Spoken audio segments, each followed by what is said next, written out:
schools in this country. And also we are looking at the mining industry. Oh yeah, we'll be looking at where are we in terms of exploiting our natural resources and what is the way forward at a time when global commodity prices, have crumbled because of coronavirus. And supply chain disruptions, of course, have somehow put a brake on commodity market. We'll be looking at the impacts of all these. Plus, we'll also be looking at the numbers. Oh boy, let me tell you, the figures are not looking good from yesterday. And the question is, how bad can the situation get? We'll also be looking at international news and how coronavirus is hankering the global community, especially in Europe and North America. This is Base Check. And of course, we also have our correspondents, scattered all over the country to give us the latest from wherever they are.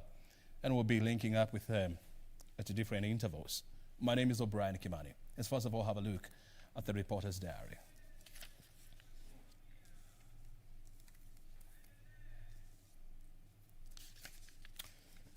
Well, we're still working on it.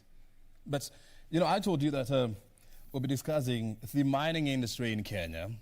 You see, in the last 5 years, the mining industry is somehow opening up, with Kenya exporting its first consignment of crude oil, sometimes last year in August. And it was such a glorious moment when finally Kenyan oil hit the global market. It was received very well, actually. But somehow, the industry has gone quiet since then. And then came coronavirus, whereby workers were sent home because of social distancing and all these. But something got to be done. All right. Joining us in studio to help us understand where we are and where we ought to be is Stephen Mwakesi. He's the Executive Director, Extractives Insight Center, based here in Nairobi. Thank you so very much indeed. Mwakesi. Look, from coronavirus, to crumbling commodity prices, it has been a tough, period for the mining industry globally. How has this impacted the sector here in Kenya? Well, the coronavirus pandemic came at a time when there was some semblance of a recovery in the commodities sector. We were coming off a Christmas period when there was a lot of expectation that there will be renewed expenditures, new rejuvenated demand for commodities and processed material. And then coronavirus hit, and it started at the world's biggest workshop, and that is China. And with that, and it spread through the whole of Asia and Asia Pacific, brought about a serious impact on how global producers of different commodities, from oil to minerals such as gold, such as diamonds, and other commodities that are utilized for the production of steel, iron ore. This came about as it had a huge impact on supply chains. The net impact of it was that with China going on a slowdown, and factories coming to a close, shutdown, shipping also was greatly affected. The net effect is that in a continent such as Africa, where much of these mineral commodities are produced, it ended up leading to closure of most mines. There was a significant impact to all the transportation channels that are traditionally utilized in the commodity space. The prices went drastically down, and this made it impossible for some going concerns to keep on producing. So it has had a significant impact. Also, the lack of travel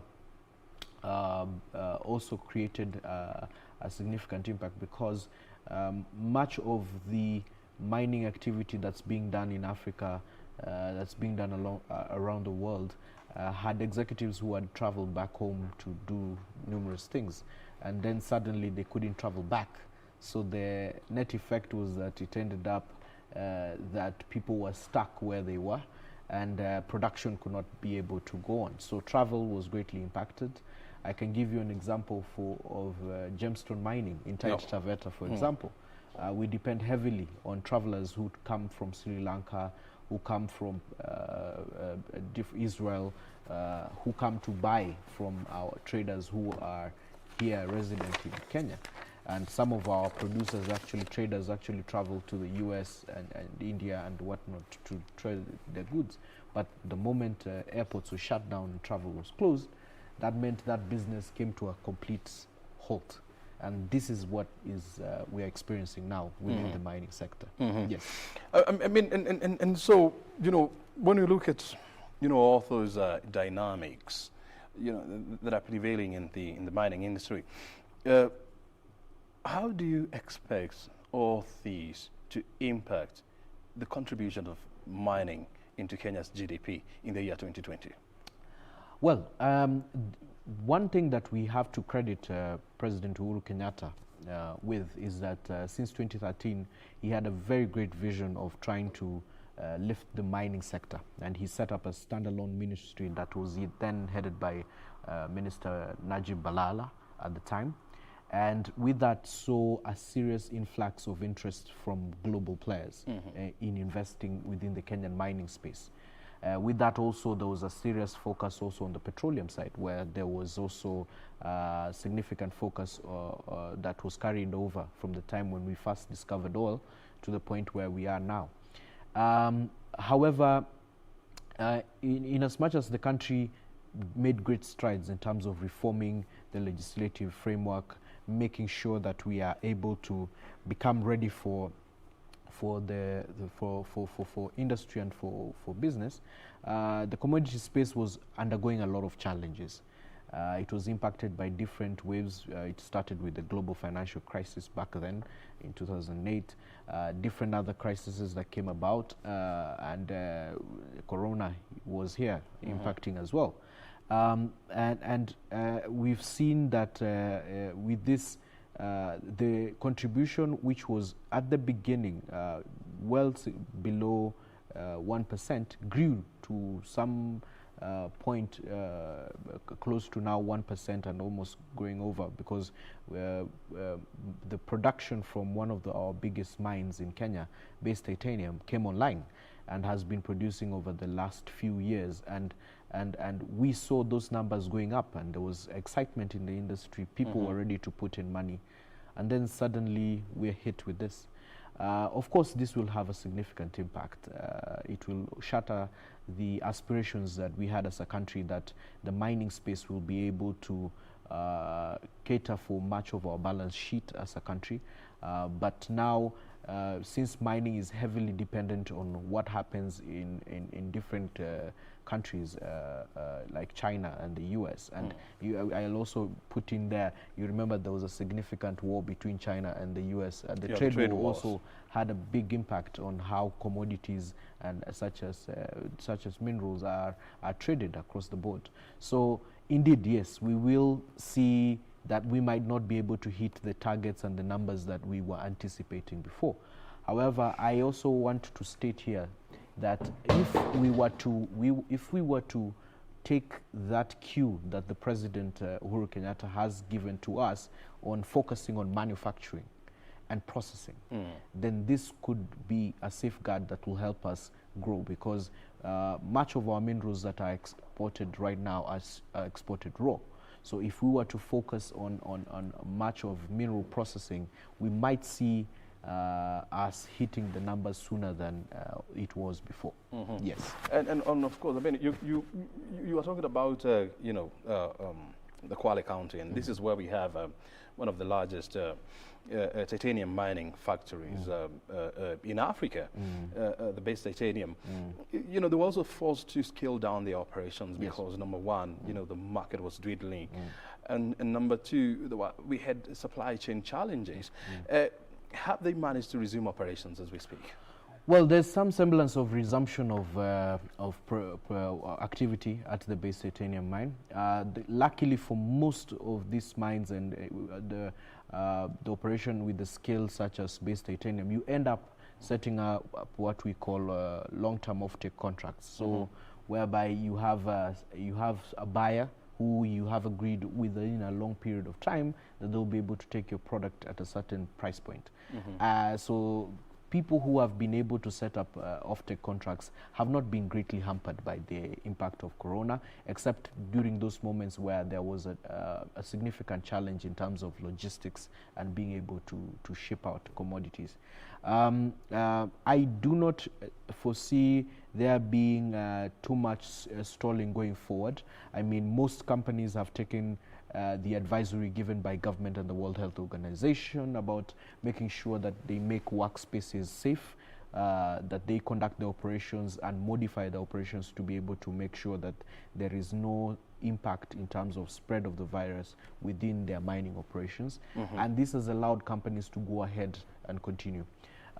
China is coming up again. It's rising up. There's been significant increase in the production that's being operated out of China. Factories are coming back live again. And this means that there will be an influx of products. I mean, the demand from the world in terms of different commodities is growing by the day. And so I do not foresee that there will be more of shutdowns in terms of companies, but more opening up and more activity going forward. I think the bigger challenge for most of these companies will be to look at what are their traditional markets and are they working for them right now? Are you able to expand your markets? Are you able to find a better pricing points? Because it will come naturally that most of your traditional buyers will say, oh, we've been significantly hit by Corona, with the pricing may not work. But the idea is for companies now to invest in finding the sort of business arrangements that make those businesses remain afloat. And the government has also given a number of concessions and remedial measures to help such entities weather this storm. And there could be more done, but it behooves on the companies themselves to engage their markets well so that they can be able to get the best value out of the production that they're doing. Let's not, this operation shouldn't shut down. They should be encouraged to stay on, stay working. And I'm glad, I'll mention this because at some point counties had gone ahead and shut down a number of operations in Kwale, Kilifi, Taita Taveta. And for me, I found that such a measure was going to really not help us in a time of crisis like this. And we had numerous engagements with both the counties, the companies, and with the ministry to try and see how quickly can we get our economy moving. And now it's moving. Most companies are back online and they're producing. The iron ore mine in Taita Taveta is now producing. Base is moving. The manganese operations within Kilifi, the ones that are licensed, are still going on. And I'm glad to see that there's much production going on. Yes. And of course, I mean, we are still here to understand the impact of Corona virus fully on the global economy and on poverty levels and how it's going to impact, you know, poverty numbers around the world. But when you listen to the United Nations Development Program, they are saying that close to 100 million people are likely to slide into the poverty bracket. And in this case, you're talking about people who live on less than 200 shillings on a daily basis. And so this is likely to suppress their purchasing power. How do you see these panning out, and how do you think it is going to impact you know, the purchasing of some of these minerals, you know, going forward? The end consumer, of course, will be heavily impacted because but again, the reason why the end consumer has been greatly hit, the worker has been greatly hit, is because there has not been enough economic activity being spurred and being done. And this is what has greatly impacted. The slowdown when we went from a full growing economy that was working significant hours a day to complete slowdown to staying at home and not going anywhere, and restriction of movement did have an impact on the worker that we are talking about, who lives on less than $1 a day or $1 a day. So For me, the remedy remains, and it will only take just a short matter of time, that we just need to get our industries up and running again. And the moment we do that, the net effect will trickle down. We would also need to do some a lot more of injection of money into people's pockets deliberately by the government. And this is whereby, depending on the state of the economy, you could then spur a lot of activity that involves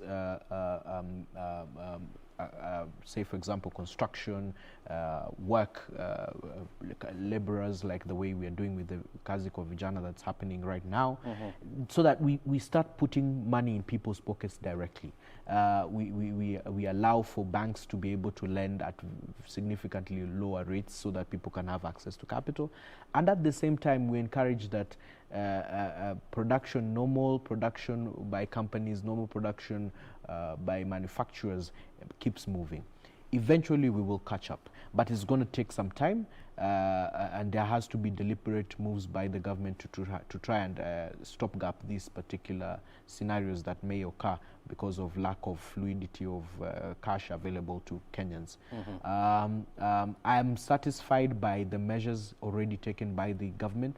There could be more, and there should be more. That should be done. There should be done, yes. We need to take bold steps. We shouldn't be worried about what would be the impact, because this pandemic has ravaged the entire global economy. What do you say there should be more that needs to be done? What do you think the government ought to do, to spur the growth of this sector at this critical moment? I am going to use the dreaded word, borrowing. We will need to borrow some more. We will need to genuinely go out there and look for money that we can inject into the economy. We would need also to encourage businesses and individuals to not shy away from borrowing at such a time, because without money moving or circulating within the economy, we will not get to where we need to do. We will need also to be bold enough to state that some things that are considered by many as being wanton expenditures need to be cut down. We need to be tough on the kind of expenditures that we're doing going forward. By borrowing, how does this, relate? Do you mean we borrow and we pump money into the mining industry, or what?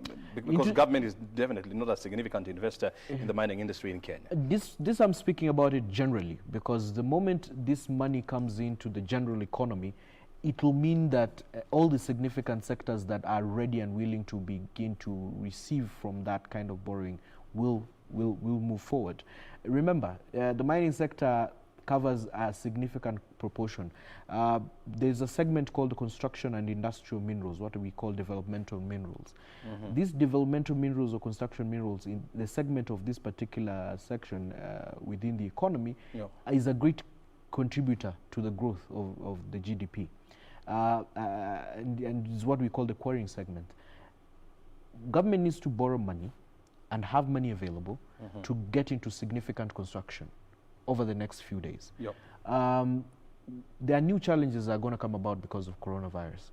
We would need to expand the size of our classrooms, whether we like it or not, because the classrooms that we had before will not be able to fit the kind of social distancing that we need to have going forward, and this virus is not going away anytime soon.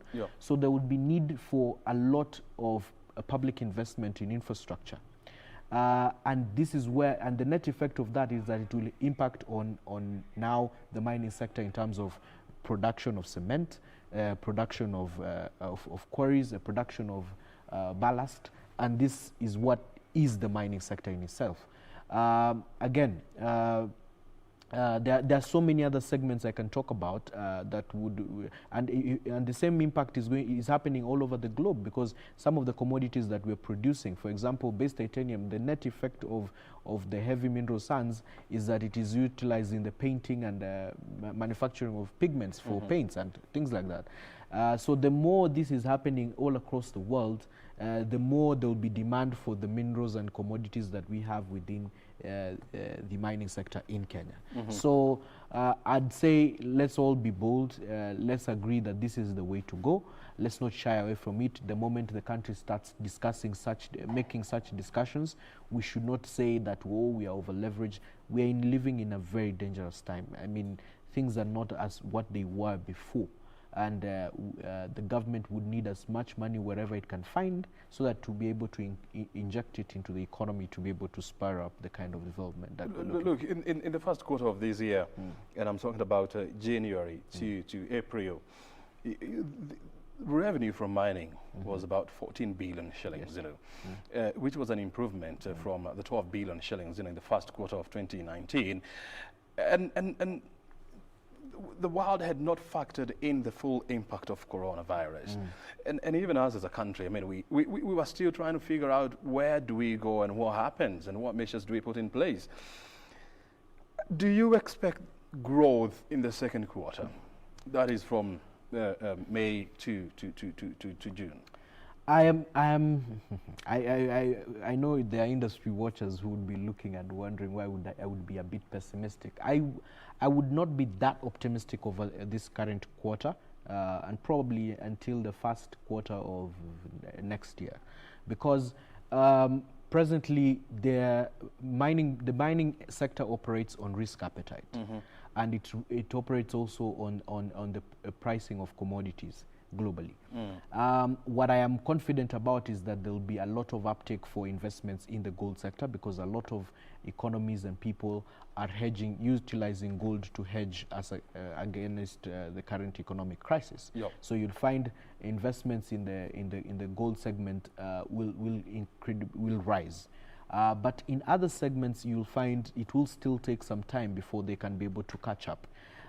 Also, investment within the prospecting side, and this is where we do exploration for both oil and for other minerals, you'll find there might not be as much appetite as you would expect, because the availability of capital to be able to spend for exploration and for exploration of oil and gas and also mining might not be as was before, because much of the exploration money that's available out there is housed in economies such as UK, Canada, the US, and Australia.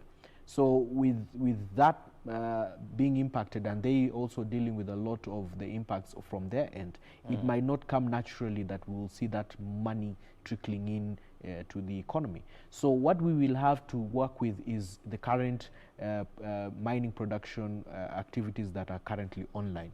And with that, I do not think we will be able to bolster our numbers. Already they have been significantly hit out of this coronavirus. I do not expect a recovery until maybe the first quarter of next year. Yes. And in a situation whereby, markets are shattered and workers are furloughed and earnings, are likely to dip, do we expect to see a significant or a steep spike in number of layoffs in the Kenyan mining industry? If there were layoffs, they should have already been done, and but within the framework of most of the more traditional operations, you would try as much as possible not to lose as many workers, because again, you would want to maintain production numbers. Should you be having a contract or an off-take contract that says you must provide X amount every particular single year or month, so the layoffs would not be as much. But what I do know is that, in fact, there are different segments or different companies that are looking at recruiting more, because there has been a serious demand from China and from the US for much of these commodities. So I would foresee that most of these companies, and I can tell you from most of the publicly listed companies, if you look at much of their disclosures over the past 3 months, they have been disclosing how they have been going back to their financiers and taking up their strategic loan facilities that are made available to them. So they have been taking more money so that they can be able to keep workers in or increase the number of workers who are there. However, if you come to the middle and the small scale operators, I would then see potentially them laying off some workers. Most small scale workers, small scale miners who might not have significant access to market, of course would have to lay off much of the workers because there would be production but no one to sell it to. So the impact would be felt more on the small and artisanal grade operations within the country. But for the bigger players, they do have windows of where they can be able to access some finance and be able to keep the operations afloat. Very well. Yeah. Stephen, I mean, we'll be coming back to you.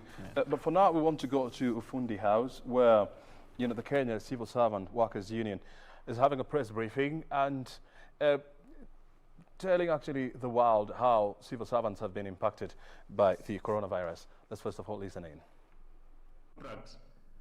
Let it be handled separately, and nobody will punish chiefs because of a sin which they have not committed. If a chief goes to bed with a school-going child, we are not going to defend him. But you cannot accuse and even interdict a chief of an issue which is not related to his service. Let parents take the responsibility. Let the government take the responsibility of protecting the citizen. Chiefs can only provide information where necessary, but punishing them on the same, I'm sorry, we are not going to allow that. And I would have loved to ask the head of state that this thing has gone out of hand, and it's good for him now to give a direction, but not join the chorus of trying to cause more confusion in the country. We are all parents, and we feel it when our kids are affected, but the approach should be involving all of us and make parents be responsible for their children. Otherwise, allow me to thank you sincerely for coming. And my closing remark is that Corona is real and your life is dependent on you. So take care, follow the Ministry of Health guidelines, and stay safe. Thank you very much. Thank you, Secretary General. If there is any query, you can at least pose it.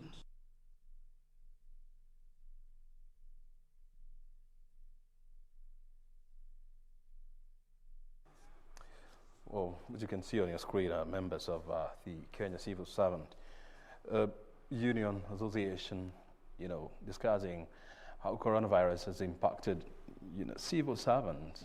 Because it's good to remember that, you know, sometimes in March, around March 25th, when Kenya reported its first case of coronavirus, the government directed that people or civil servants to start working from home, a significant number actually, and people who had pre-existing health conditions were discouraged from coming to the office. And it's very important to actually understand how many workers have been impacted by these and what is the way forward.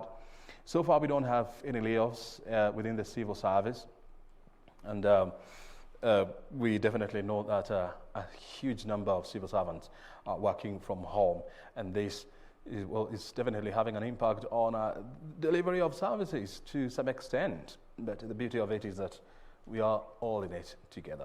We are back in the studio. We're discussing the mining industry here in Kenya, how it has been impacted by coronavirus. What is the way forward? Does the government, and do we need to pump in money into this sector or come up with some sort of a rescue package for the industry? That's a question that we are dealing here with.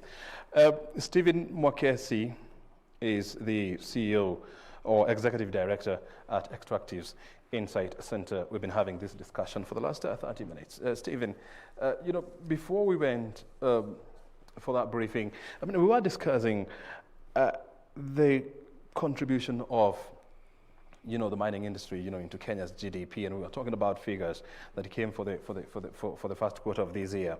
We were discussing what is likely, the outlook for second quarter, and you are saying it's not likely to do good. How long do you think we are likely to get back to pre-COVID growth?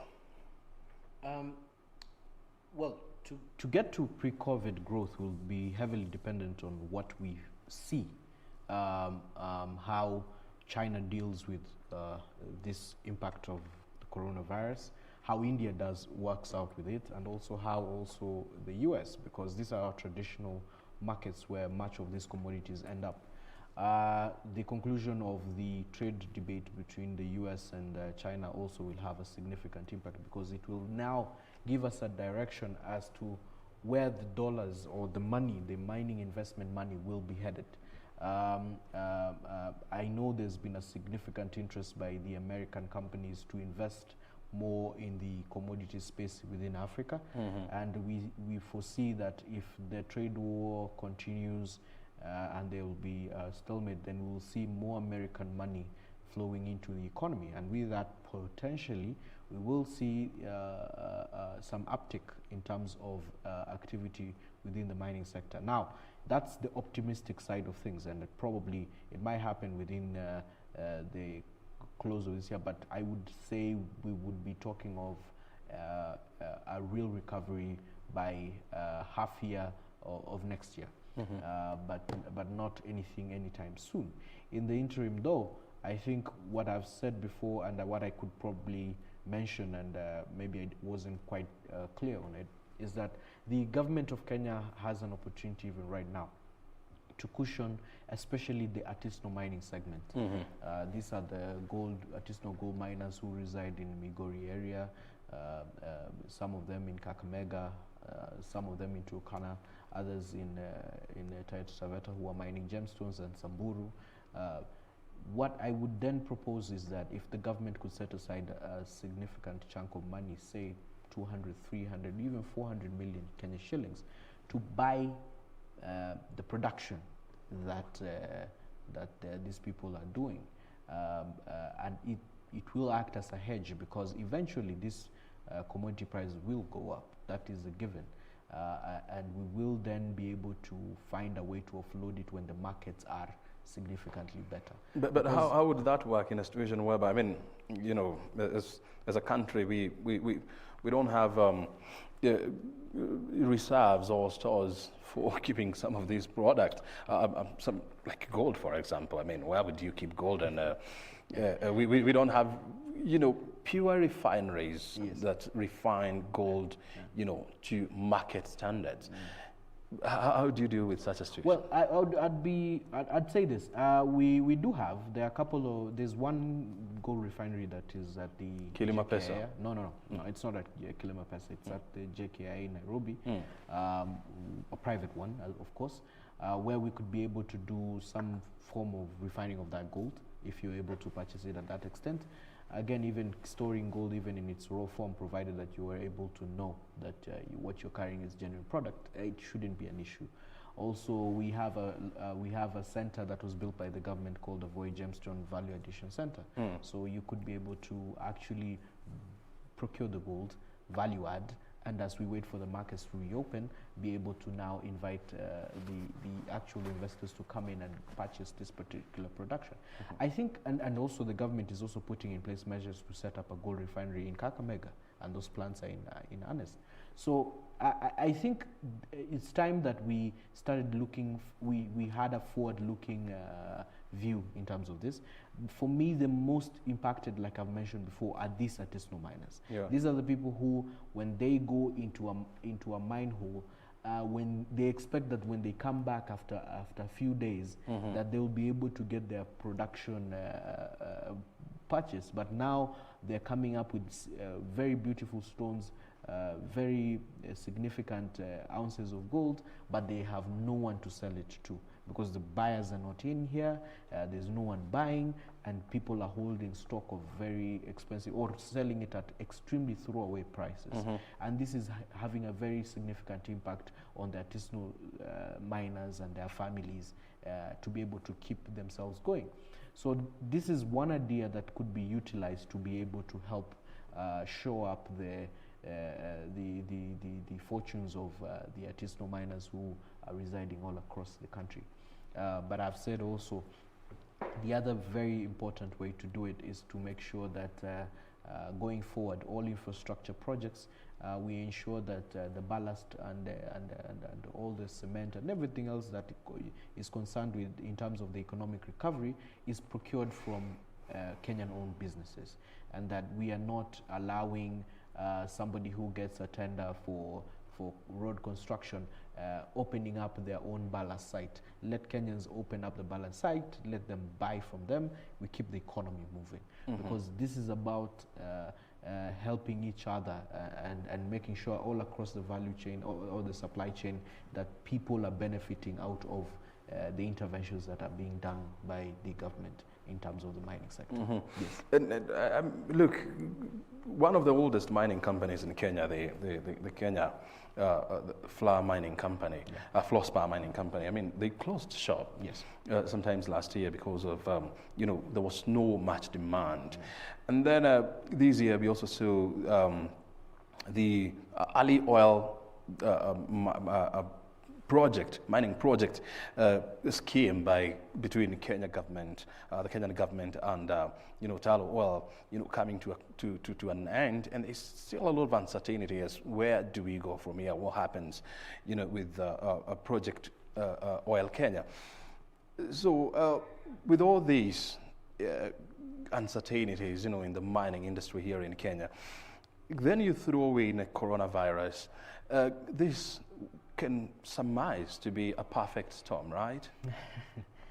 It's not all doom and gloom. I think the idea, for example, if you've mentioned the case of Kenya Flospar Company. If Kenya Flospar Company, the investor decided to withdraw and actually relinquish the license area to the government, because at that time it was not making any sense to continue with the production. The Flospar that is existing there has a significant impurity that out of their own research and development they were not able to overcome. And there was an influx of a lot of synthetic Flospar that's being produced out of a result of other chemical processes. Now, the government has taken charge of that particular license area. There has been enough engagements with potential investors who are interested in taking up the asset, who are willing to put in the money to do more research and development. Again, it will also depend on how the international markets and the appetite, how it will be going forward. But again, much of this as well becomes a question of the reception in the market, because if the markets do not receive a product well, then there will be a challenge. In the Ali oil piloting scheme, again, the idea was not necessarily to be a full play of how we are going to be exporting oil, but it is to try and see, can we be able to utilize the current infrastructure that we have now, using the current market dynamics to be able to get oil out and even interest potential players, because the net effect of it was to then get additional investment within the project and to get the seriousness of the partners to see the project come through. Remember, we were trying to have the oil move through the oil pipeline between Lamu and Lokicha.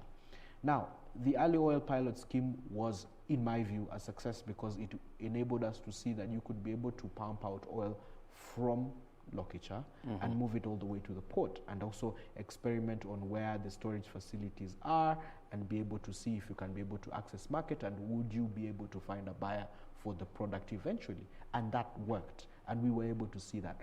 But as it was termed, it is a pilot scheme. It was not meant to run for ages on end. Of course, it had its hitches. It also enabled the government and the partners to understand what are the actual dynamics that they would experience the moment production comes online with the community and things like that. And that has been a learning curve. However, the key significant determinant of whether we will be able to be an oil-producing nation will depend on the schematics based on the price of oil existing globally.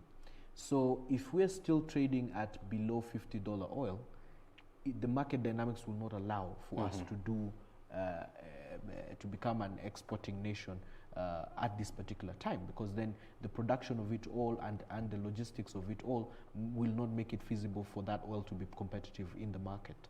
So again, and that's why the country and even the investors who are presently there are looking at what would be the global energy trends going forward, and would the price increase, and will the cost of production and the increment of technologies be in such a manner that it allows for us to be able to produce that particular oil cheaply and be able to get it to market at the lowest cost possible. So these are the dynamics that are there. Coronavirus, of course, without a doubt, has completely changed the dynamics as we view them. But again, I still see there might be a recovery, as you have noticed even from the current oil prices that we are seeing as of yesterday or the day before yesterday. The price of global crude is going up, and with that increment, we might potentially see that the feasibility of the production might come online. But again, the target then was still 2022. 2021 now moved to 2022 because of different significant dynamics, but I still believe the project is feasible, provided that the numbers in terms of the market dynamics allow it to become so in terms of the pricing of crude oil. Yes. And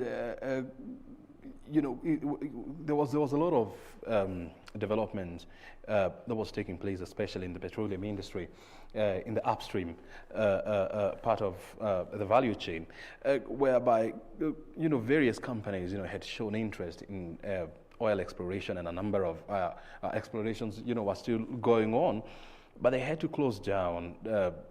Because number one, the Kenyan airspace was closed, and social distancing issues and all these. Do you see the industry picking up anytime soon? Again, it will pick up. It will pick up eventually. The demand for oil is still very huge. The reason why much of the oil prices... But it's huge in mature markets, and Kenya is a very nascent... In Kenya, it's still very nascent, and again, with the resumption of activity now, we are even now increasing the type of orders that we had before. What happened is that when the moment the world came into a standstill, there was more of storage of oil at the time. So we had a lot of cheap oil stored in ships, in cruise ships, in tankers, oil tankers, and in storage terminals all across the world. But much of that has now begun to be utilized in different refineries and markets. Some refineries that had shut down are coming back online globally. So that means that eventually we will resume, and things will start moving back again. More furnaces in terms of the steel industry are coming back online. So with that, I foresee that the commodity prices will come back up again. However, it will take some time.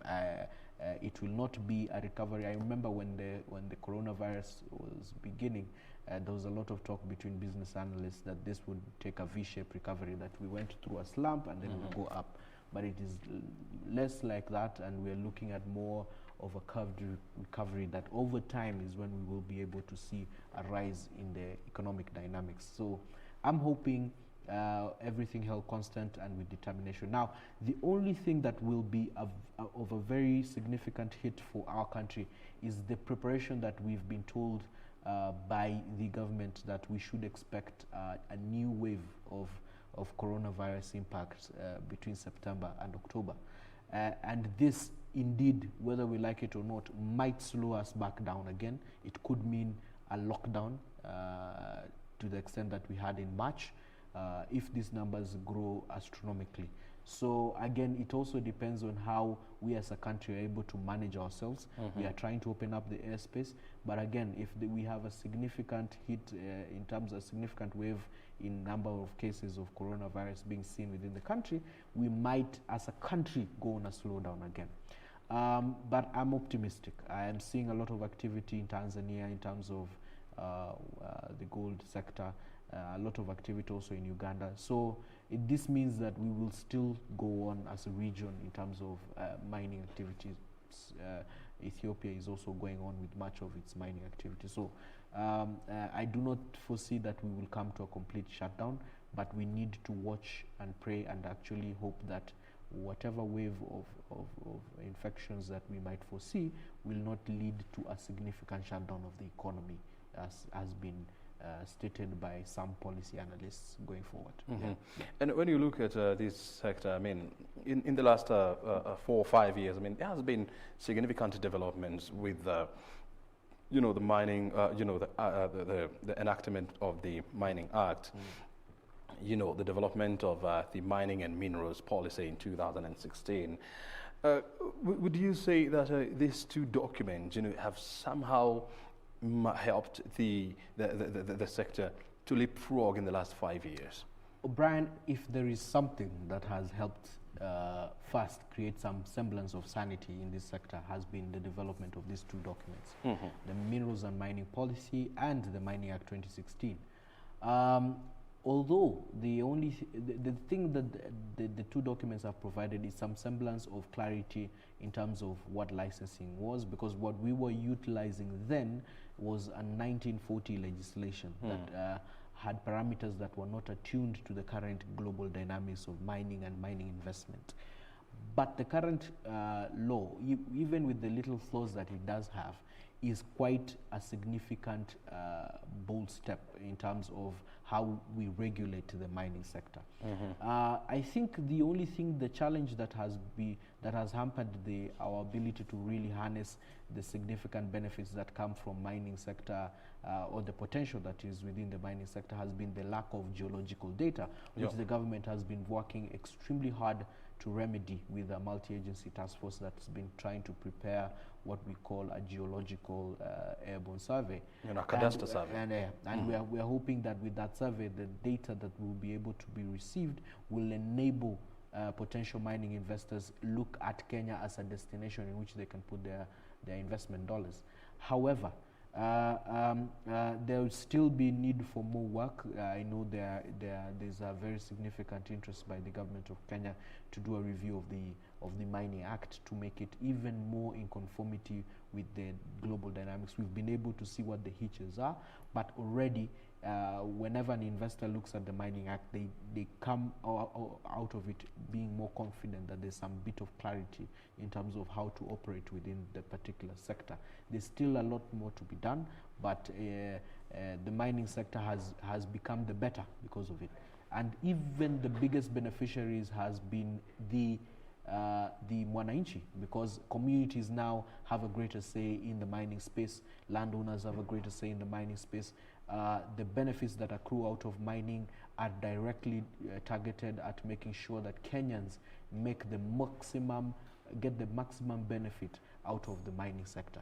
And that's why I'm in a lot of praise of the Minerals and Mining Act policy as well.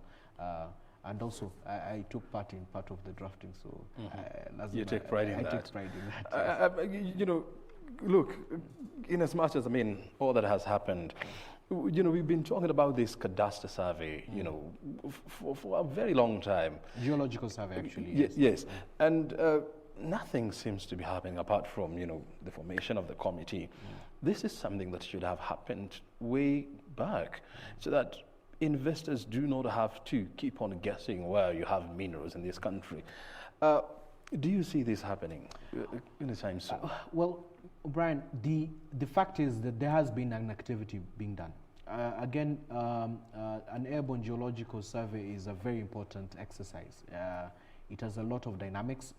Kenya borders a number of significant countries, such as South Sudan to the north. We have Ethiopia, and so our borders are also places that we have to be very cautious in how we undertake this particular activity. So what happened is that there was a multi-agency team that was set up that comprises of the Ministry of Mining and other state agencies to undertake this exercise. And for now, I can tell you that there's been some significant progress with regard to that. There could be more, and the exercise itself was not meant to take like 6 weeks or 2 months. At times it can even take between 2 to even 4 years of it being done, because it means planes flying all across the country at a very low level, and so that they can be able to take an apt survey and the data made available for potential investors. I'm happy that the government and especially President Uhuru Kenyatta saw it as a very important exercise to be undertaken. It's ongoing. However, like you, I would be happier if we can be able to see the results quickly or as they come, because again, this is what will make investors and even Kenyans themselves be more excited about the sector and know where they should channel their energies on. One misconception I have to also make clear is that the airborne survey will not tell us this is where gold is. No, it will not tell us this is where iron ore is. No, it will just tell us that there is potential in this area, in this particular area. If you can take the time, do some bit of research on it, you might potentially be able to find the kind of minerals that you're looking for. Again, there was a significant impact in terms of our budgeting cycle, right? Because of so many issues that had come about, repeat elections, so many things that had a significant impact on our budgeting. But the program is there, it's alive, it's being undertaken, and hopefully very soon we should be able to see it unveiled and the information made public for the benefit of our people. Yes. And in terms of the oil industry, yes.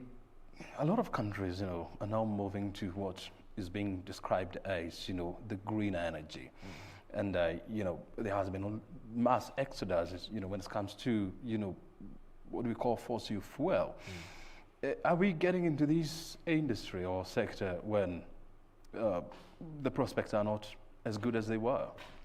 The debate about whether we should be able to utilize our coal resources and the resources that were traditionally called dirty in terms of, because of fossil fuels like oil and coal is a debate that we should have it in line with the thinking that the developed countries had their time to utilize those. They developed using those kind of energy sources, and we should be allowed to do the same.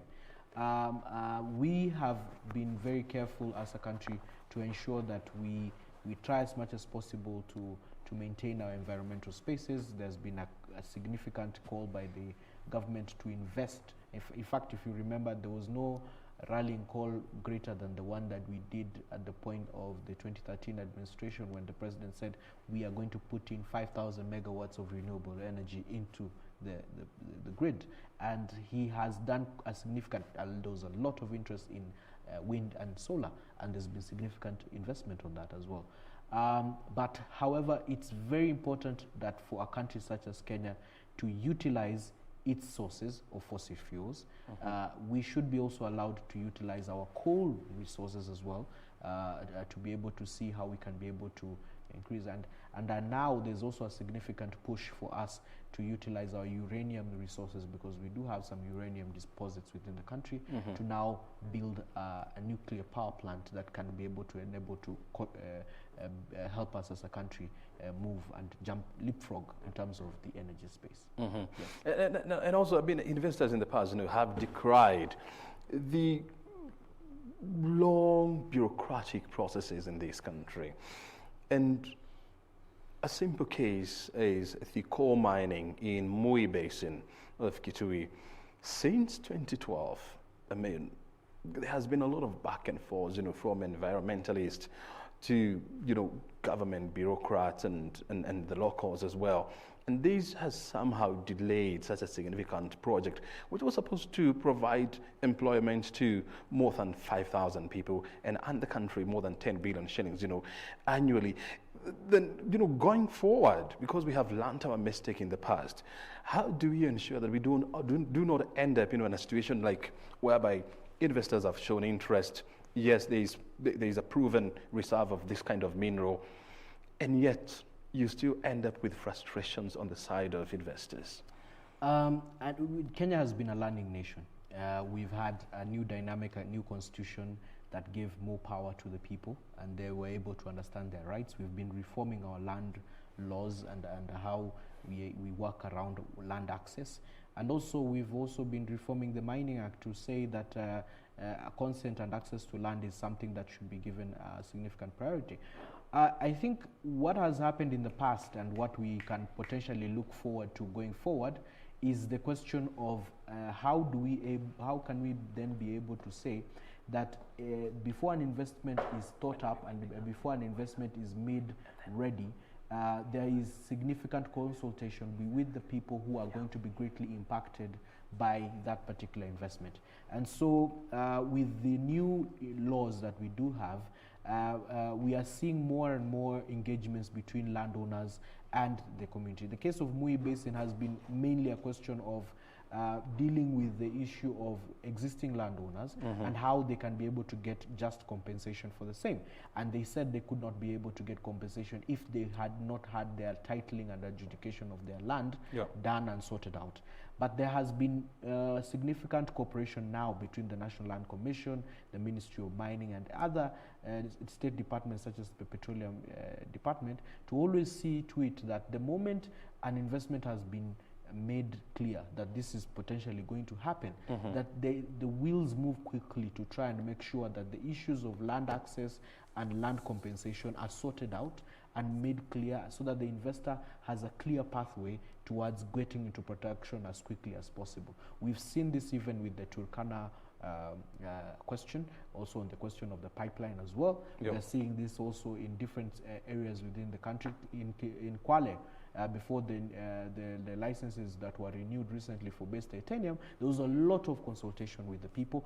Kenya is getting better. The kind of government interventions and consultations are getting better. We are knowing more how to approach these issues. We have more technical experts who are able to advise companies on how to go about community consultation and engagement towards fast tracking an investment in mining. So we had some hiccups, yes, but every day I see that we are moving forward in a manner that is becoming beneficial. Again, also the fact that we've made laws that are very clear that the moment this investment happens, you as a community benefits. That has made communities become more appreciative of the potential of investment. Before, it would be what the company would stay, or what the company would feel like doing as community social responsibility. Now it's clear in law. For example, in the Mining Act, it's very clear that a company has to engage a community and form what we call a community development agreement. Once they've signed that agreement, 1% of all the gross sales of that particular company will go directly towards meeting what has been agreed upon with that community and the company. And we will then see more development happening within our communities. So I'm very excited going forward. I know companies are less worried because we have, as much as possible, tried to de-risk the country in terms of potential investments. There has been a lot of work and reforms being done within the Ministry of Lands and the National Land Commission, which is charged with the issue of compensation and, where necessary, compulsory acquisition. So this is becoming better with time. And I would encourage investors to not shy away from us now. What was the issues before are now being resolved, and in due time we should be able to see investments moving forward, becoming easier to achieve. Yeah, easier to achieve. Mwakesi, as we wind up, what would be your final advice to the government, in a bid to unlock the potential, the full potential of the Kenyan mining industry as we move forward? My advice is that we need to begin to focus on segments of the mining sector that have immense potential to transform the economy of this country. From the China trade war, we've been able to see that resources such as heavy mineral sands, these are titanium sands, and things such as rare earths are becoming a big space where the two countries are battling it out on who owns the source, right? And when we now begin to calibrate our country to start looking towards how do we address and go after those particular minerals or commodities that have a significant demand globally, is when now we'll begin to see some lot of traction happening. Secondly, we need to really empower and empower our licensing regime so that licensing can be done quickly, it can be made easier, and also we could also be able to encourage our financial sector to support anyone holding a mining license so that they can be able to put in money into their businesses and be able to keep the sector going. And finally, let every government project that has an that is linked to the minerals and mining value chain, that let that particular project be in such a manner that it encourages the investments that are being made within that sector. And this, for example, I'm making it very clear on the segments of quarrying and ballast and cement production. Let's help these local businesses grow and thrive. Utilizing when government goes out to spend money and to do its project, let it be looking at capacity building and working and getting sourcing materials from local entities, and not allowing winners of contracts to go directly and set up quarries, provide themselves ballast or import. And I know this has been a rallying call that has been given by the president. Let's make sure that going down, everyone who is charged with an implementation of a government project looks at empowering the business sector. Stephen, yes. Thank you so very much indeed. And let's hope that your clarion call has reached the highest years of the land. I appreciate it. Appreciate it for your morning. Yeah, thank you. Very good. Stephen Mwakesi is the Executive Director at Extractives Insight Center, joining us here to try and explain to us what should be the way forward in dealing with the challenges, that the nascent mining industry here in Kenya is facing, and their needs. A lot that needs to be done exactly in that sector. You're watching Inside Government, not Inside Government, but Base Check. Inside Government is coming way later in the evening. We will be talking about virtual learning, the downfalls, the pitfalls, and the challenges, that we have all gone through, and we have documented them, but that is coming up in a jiffy. Stay right here.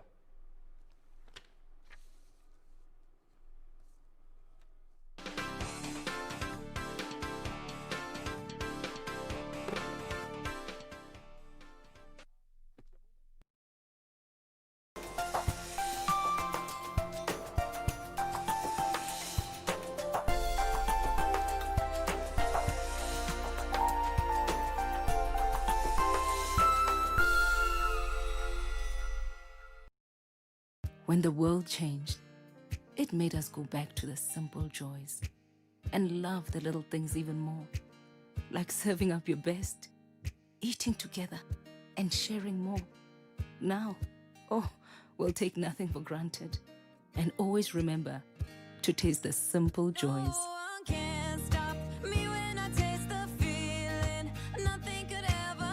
Coca-Cola, taste the simple joys.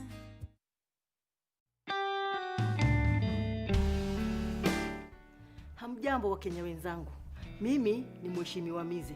Ninalotaka kuambia ni kuwasihi ya kwamba korona iko, na ili tupigane nayo na tuishinde. Ukikohoa, tafadhali kama una ile ya kujifunika ile tissue, weka mkono hapa.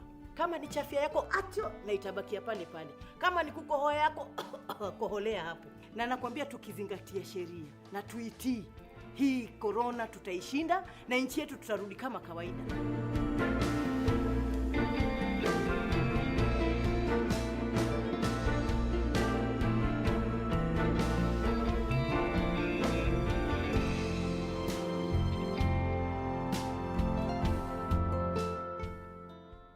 On the next episode of Nasema, angalia huyu. Sasa ukuja kuuza nini hapa? Sio sura yako mbaya.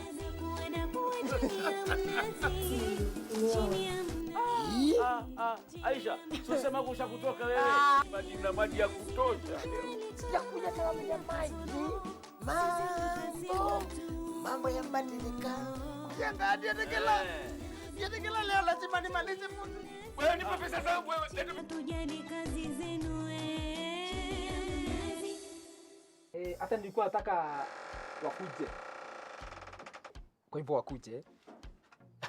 Asante sana. Kamau, ni wapi unataka kutupeleka? Huko mashambani amejenga. Lakini mimi sitaki kwenda huko. Utakunywa nini? Mimi sahi sina happy time. Wacha niende kwa soko nikuendee tu matunda. Hapana Kamau, keti tu chini. Hapa si unikijitoa. Naweza kukuamini kweli?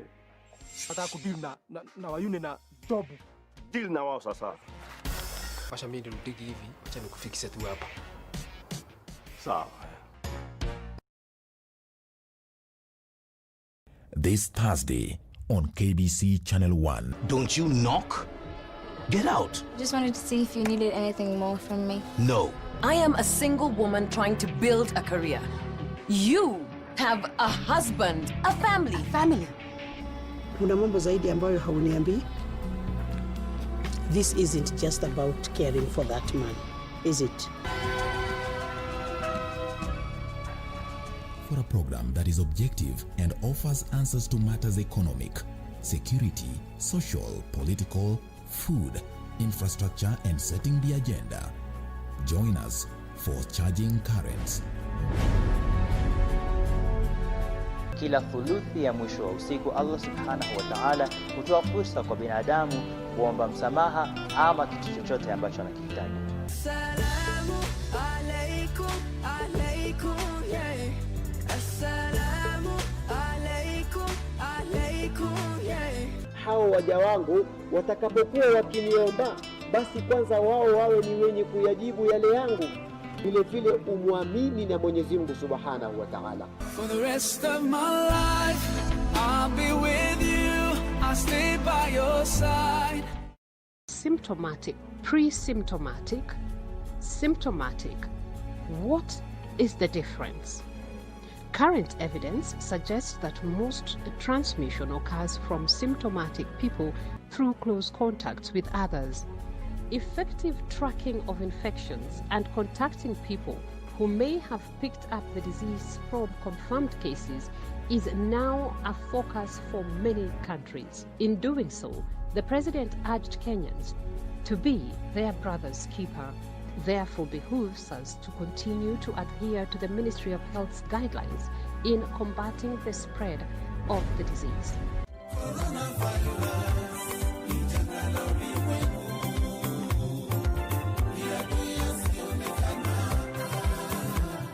Kila thuluthi ya mwisho wa usiku Allah subhanahu wa ta'ala hutoa fursa kwa binadamu kuomba msamaha ama kitu chochote ambacho anakihitaji. Assalamu alaikum, alaikum, yeah. Assalamu alaikum, alaikum, yeah. Hao waja wangu watakapokuwa wakiniomba, basi kwanza wao wawe ni wenye kuyajibu yale yangu. Vile vile umwamini na Mwenyezi Mungu Subhanahu wa Ta'ala. For the rest of my life, I'll be with you, I'll stay by your side. This weekend on KBC Channel 1. Mimi si mtoto. You know very well that was my idea and you ended up taking it. You have a lot of explaining to do. Madam Julia. Can you guys believe that he was hooking me up with his father? He is not my father. Aye? Can we move on to a more valuable topic? This Joan? Oh, Joan, she's... Can you not talk to me, please? Thank you. I'd hold my tongue if I were you. What I'm trying to say is that you can give me that feather. You know I can do others.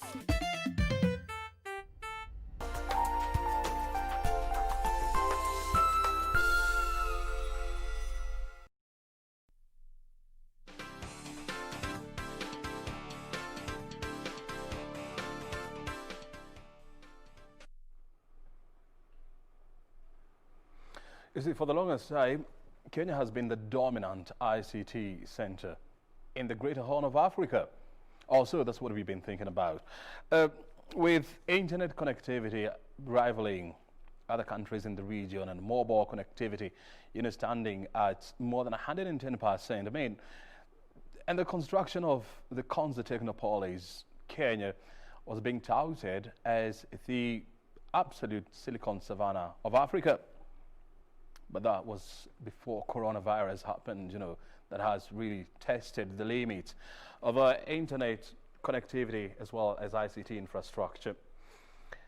Well, the question is, are we up to the challenge? And do we stand the test of time when tested by coronavirus? Has our infrastructure, managed to stand the test of coronavirus? Virtual learning is the key word in Kenya's education sector.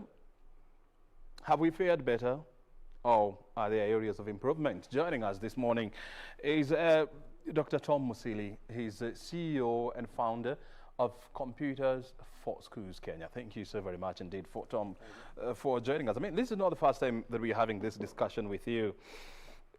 When it comes to Kenya's ICT infrastructure, would you say that now we have come of age? First, it's good to say what virtual learning is, because we say virtual learnings and people might not understand. This is it's like a virtual classroom where you use online for the tutor to interact with the learners. It's as simple as that. So the question whether we are ready for that, I think the biggest challenge is not the infrastructure, according to me. Is number one, sensitization, people to know the importance and how they can access the infrastructure. Number two is training. We tell students, learners to go home and be helped by parents. The parents, they don't know how to use the technology. So sensitization to understand what, why, and then the training. Then you come to the infrastructure. About the infrastructure, we have done a lot. You have mentioned issues like Concert City, those were good initiatives, like the Standard 1 laptop, that was a big initiative.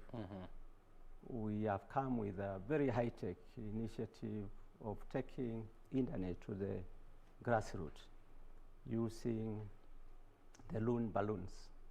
They are up in the air, but we are not utilizing them because of lack of sensitization and lack of training. But we have a lot. We have a lot as far as internet is concerned. Yes. So, I mean, one would say that when it comes to investment in the ICT industry, I mean, Kenya definitely, has done a lot, from,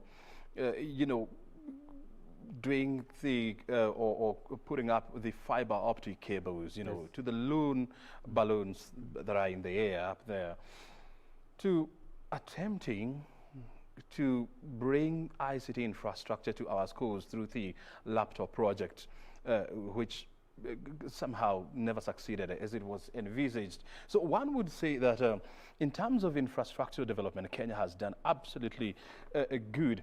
And so it is so disheartening when you hear institutions of higher learning saying that, look here, we do not have the capacity to offer virtual learning in Kenya. That goes down to what I've said. Training, because if people were trained, sensitized to know what they can get from the infrastructure, and then trained to use,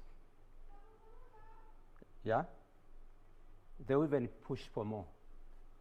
But now no one is asking. So that is the biggest challenge. You can have everything around, but people will not use it. And the question is, if we tell our children to go home and do their homework, one, many of them, they are not computer literate. If you try to use the mobile you are using, very high-tech smartphone, if you give to your child, the first thing that child will do is to start chatting. So that cannot work. So we need to sensitize people, train them, and then now with the new normal, make sure every home us a computer, a laptop, and if you can afford, tablets for the children, because that is the way. You know, we are only concerned with the coronavirus now. We don't know how long it will go and what is coming tomorrow. Mm-hmm. Since we are there now, the only thing we can do is now to look far and improve on what we have been doing. So the challenge, as I said, we can do a lot in putting infrastructure, throwing the balloons. And I tell you, very few people know about the balloons. Mm-hmm. Because the first thing was to sensitize people. What are these? And how they can benefit. And it's a huge investment by Google and Telcom. But I don't know whether we are using it properly. So information is power, and information is achieved through sensitization. Mm-hmm. And then training people to know how to use the technology. And it's everybody. We should not talk of learners at home. It's everybody, even the parents. Mm-hmm. You cannot manage something you don't know. So parents cannot manage their children when they are using these gadgets and they don't know what they are. Mm-hmm. I mean, there's a significant, digital divide. In this country, there's a certain age bracket that is so conversant, with the ICT matters in this country. And I'm talking about, the age between 10 to around 45. Even and 5 now. 5 to 5. 5 from 5 to, yes. Oh Lord, okay, yes. 5 to 45. Even below, yes. And then you have another age, that never grew during the ICT age, from around 50 all the way going up. And these are the parents, unfortunately. And so how then do you manage to bring the young and the old and convert, to a point of convergence whereby the old absolutely understand what is ICT and the young people can drive along and rhyme with the old people when it comes to issues to do with ICT? People are talking of new normal. This is a new normal of the older generation must learn.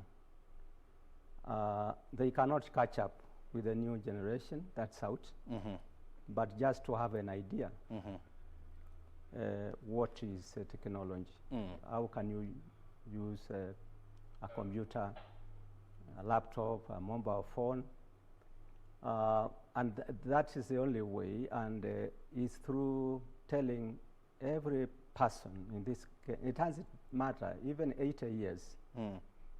If you want to communicate through mail, you have to use a computer. And you have to communicate with a young generation. So if you don't learn, then it means you will not be able to communicate. And simple things like WhatsApp, you find there are people who cannot use that. Yeah. That's not possible. That's not allowed.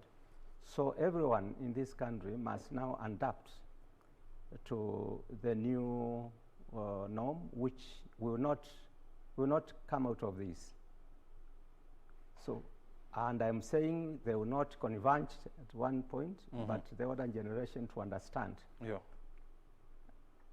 And the new generation, they are in it. That's their life. Very well. Tom, we'll be coming back, but for now we want to go to Milimani Court, where we see Governor Sospeter Ojamog is giving testimony in a corruption case. Let's first of all listen in, and then we'll come back with more. Stay right here. Your Honor, the witnesses who came and testified from the prosecution, especially the leader of majority,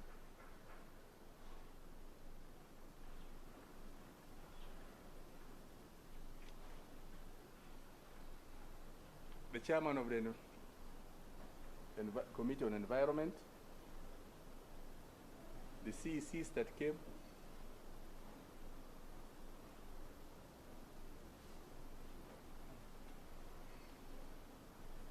confirmed to you that indeed work was done.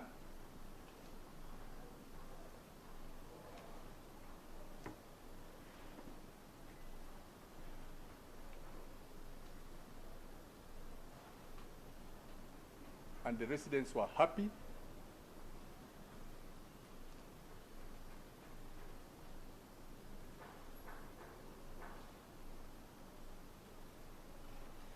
The department which formulated the terms of reference has not complained, they're happy.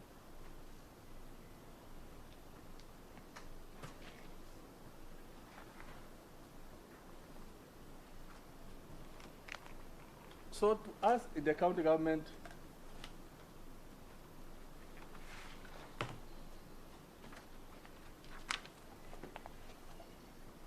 we'd like to say that there was no improper benefit that was conferred.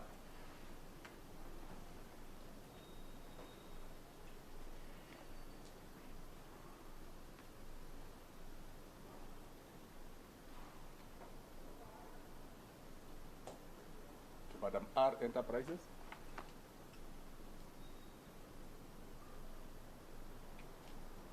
Madam R came with her grant.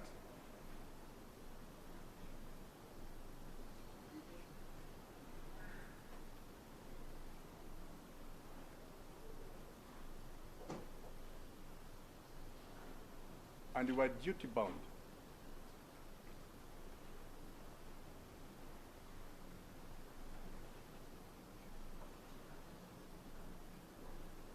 To make our contribution as a county government.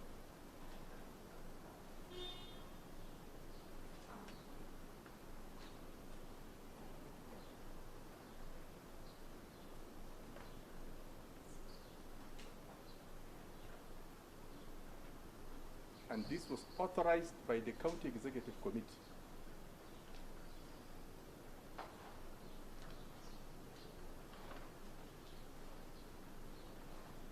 And effected by the department.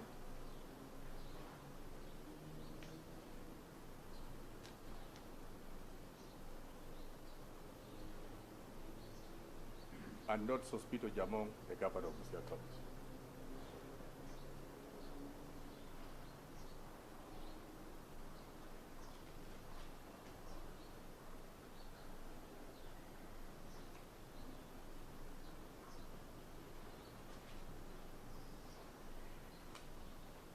Considering the amount of money used by Madam R,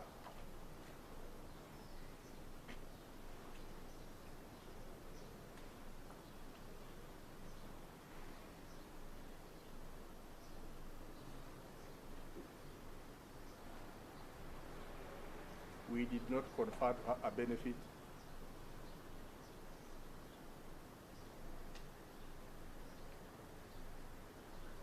but conferred to her a loss.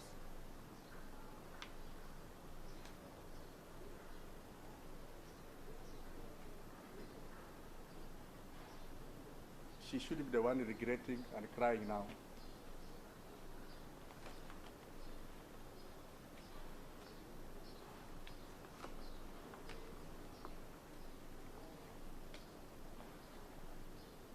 Your Honor, this was a donor with a grant.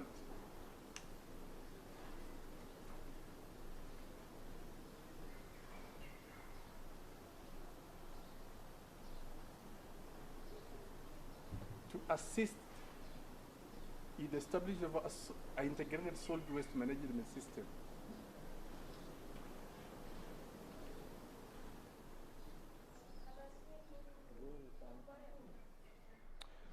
Well, that is Busia Governor Sospita Jamong appearing before the Anti-Corruption Court at Milimani to respond to allegations of corruption and illegal payments to contractors in his county, of course giving his testimony. And of course we'll be filing more reports in regard to that. We are back in the studio. We're discussing virtual learning here in Kenya. What are the challenges and opportunities as well? Why are we lagging behind in some areas, and how do we bring everybody on board? That's a question that we are dealing with and battling with here And joining us here is Tom Musili Doctor. He's the CEO and founder of Computers for School. Tom, I mean, before we went off, to Media Money Calls, we were talking about, how to bury the digital divide between the young people and the old people, and ensure that everybody is brought on the same slate. And you're trying to give some thoughts on the same.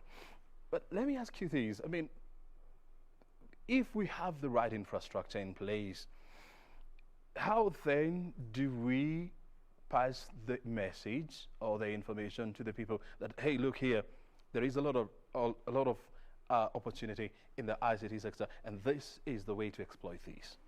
Yeah, back to my point. We have to do a lot of awareness, sensitization, first people to understand the importance of embracing technology. Secondly, we have to tell them they must train, they must learn how to use these gadgets. Then we have to tell them also where to get these gadgets, otherwise they will be exploited because, people rush to buy things or buy the wrong things. Also, we have to advise on what kind of software they are going to use and where they can get. Those are some of the things. Otherwise, if you say we have this, but you don't guide people, then it will not happen. Like for Computers for Schools Kenya, as you know, we have been doing supporting ICT in education for the last 18 years. We provide the desktops, we provide the laptops, we provide even the tablets, and we assemble them here locally. And also we have laptops and tablets that can be used for learning without internet. Now, the importance of internet is that the learner is able to interact with the instructor, but also the learners can learn on their own using pre-installed content, and then at some point they're able to connect with the tutor. So there are many ways to implement this and be very successful. And I wonder how Africa is doing, because Kenya is the most connected and ahead in ICT and education in East and Central Africa. And when you see the challenges we are having, then I don't want to imagine what others are doing. I've been to many countries in Africa. We are training some of them, but it's a big challenge. But being ahead doesn't mean we slow down, because we are still very backward when it comes to utilizing what we have. Like I said, we have the payback cables, we have the loon balloons, we have internet around. The loon balloons, they are able to shoot internet in the deep rural. You can sit there with your laptop, with your tablets. And as I said, the only thing the learners can use, especially in schools and even in university, is either a desktop at home or a laptop that you can use at home and carry sometimes, and tablets. But if you give these young people the phone, it's very destructive. You see, I mean, there was a study and a research that was done by Wasibu Agenda, sometimes in April, when everybody was talking about virtual learning, and the report, the study gave some startling findings that out of 10 students in this country, only 3 can afford to learn virtually, seamlessly, and out of the 3, almost 70% of them are in the urban areas, which means that the rural communities in Kenya would be left behind significantly if the whole country, was to adopt virtual learning. And so the question is, I mean, with the Ministry of Education, with the Ministry of ICT, how comes we have never upskilled, ICT infrastructure in the rural areas, despite many years of talking about these? Now, as I say, this being the new normal, we must tell even those in the rural areas, if you can afford to take a child to school, buy uniform, buy books, you can as well buy a learning tool. And these things are not expensive. Like for Computers for Schools Kenya, a tablet will go for 18,000. A desktop, which you can put in your house, will go for the same amount, 18,000. Very high-tech laptop is what will go for 25,000. And I think that is a worthy investment, because that's something you are investing for the next 8-10 years. So if people understand the importance and that we are not turning back, that's the way to go. And if you don't do that, your child will not learn. Then you can invest in that. We cannot expect the government to do everything, to give everybody, every child a computer. It's not possible, and it has never happened anywhere else, anywhere in the world.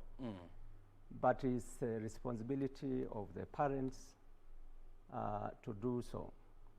And then it becomes very easy, because the parents, we can now train even the parents. We can train the teachers who are not trained, and we train the parents. And it's possible now, virtual learning, what you are talking about. Yeah, people now are used to Zoom. And we have packaged a course for Zoom, for using Zoom, that teachers can use Zoom, also parents, to learn. How do we reach the parents? For us, it's easy to reach the teachers, because we have a database and we are in touch with the teachers, especially the principals. And the principals can reach the parents. That is in secondary schools, as well as primary. We are in touch with the ed teachers, and they can reach the parents. So if we take this seriously, that is the only way. But we will keep on saying urban and rural. Now, the other thing government has done very well is to make sure almost all schools are connected to electricity. So you can go and charge your laptop or your computer or whatever laptop and use it. So we must be innovative, everybody now, to adapt to the new situation. You're talking about, electricity, and, government statistics will tell you that about 90% of all public schools in Kenya, have been connected to the national grid. And so the issue of power, to charge these devices, will not be such a big challenge, to most learners. And the issue is, number one, infrastructure. You're talking about, laptops and desktops. And you're saying on average, with 15,000 shillings, on average, one will be able to get the same. But how many rural communities, how many houses in our rural communities, can actually afford these, to invest in this kind of infrastructure? Yeah, that is what I'm saying, because if you invest 18,000, investing that money to your children or to your child, I don't think that's a lot of money, because... But how many people can afford these? In rural Kenya? Because every rural home, you will find they have like 2-3 phones. Every rural, they have a television set. Which rural Kenya is this? They have, I've gone everywhere in this country, whether northeastern, Turkana, I've been there. Now, if you tell people now, this is a way, they will find a way. Because when I was growing up, when I was young, all houses in my village were grass thatched. because people could not afford iron sheets. But when they started, one person started another one, now you can't find one. People have to be innovative and find a way of solving a problem, because that is the only way, unfortunately.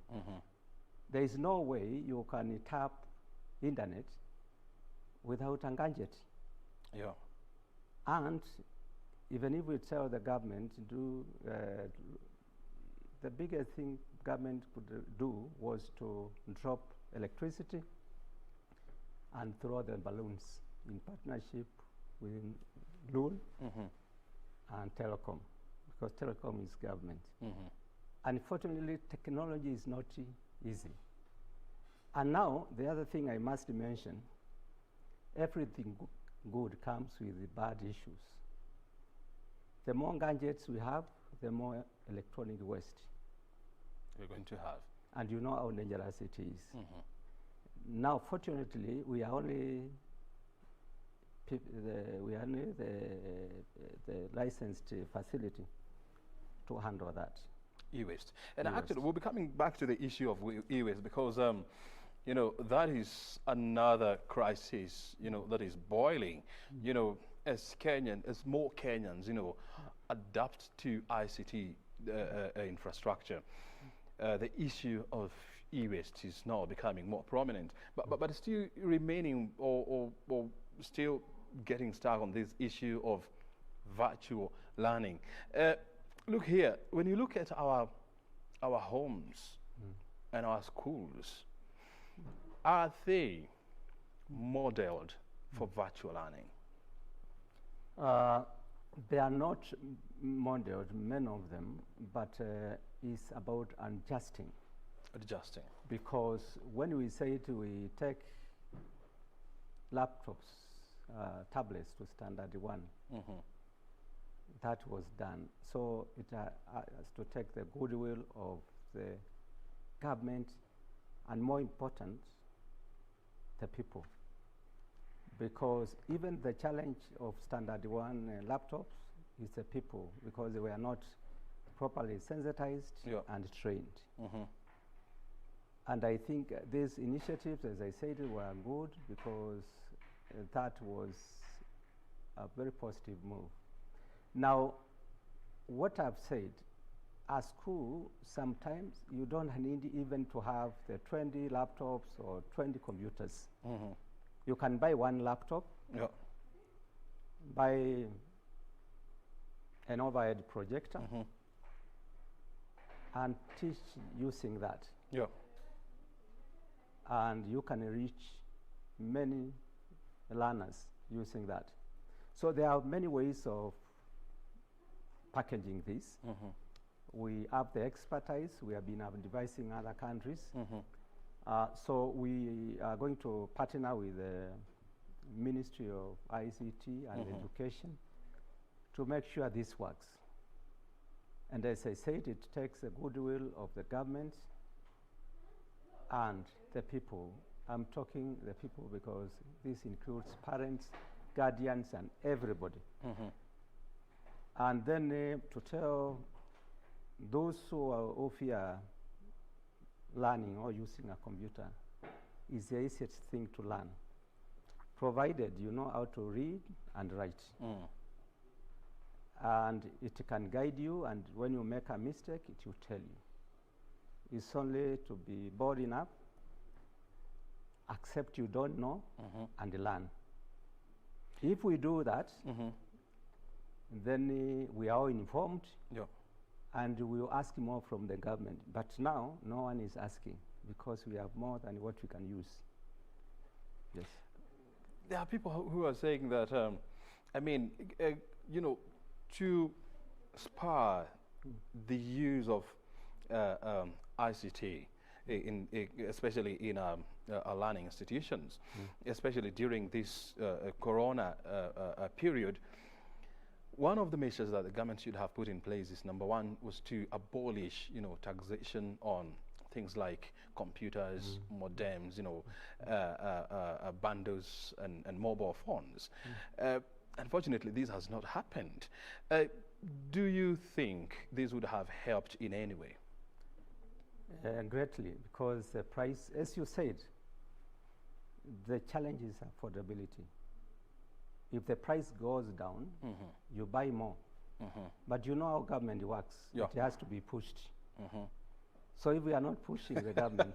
How hard do you push? Not going demonstrating on the streets. I get but, you. Asking, many people asking, saying the government will see the need and then do that. For example, like computers for schools Kenya. Yeah. We bought these computers, we pay duty and VAT, and we have to transfer all that cost to the last user. Yeah, we have no choice because we don't have money to pay for them. Yeah. So, but as an institution, we cannot push alone. People would think we want to get special attention. So I don't know. Maybe advise me. How do you go about it? Well, the question is this. I mean, the beauty of it is that you know, the government has been, you know, at the forefront, urging urging learning institutions to adopt e-learning as one of the ways to curtail the spread of coronavirus. The Ministry of Education, you know, has been very, very consistent and persistent that it is the way to go. It is the way in the for the future.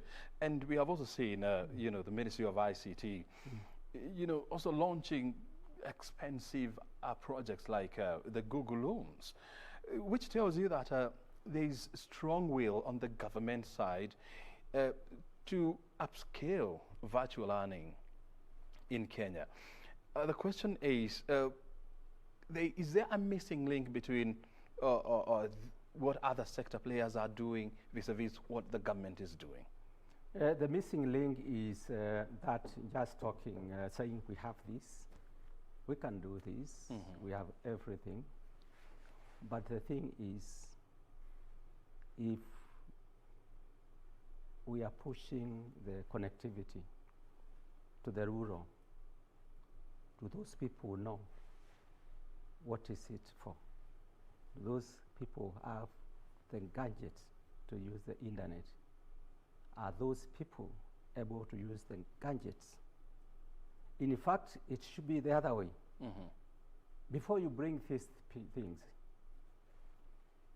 make the people understand, and they'll push you.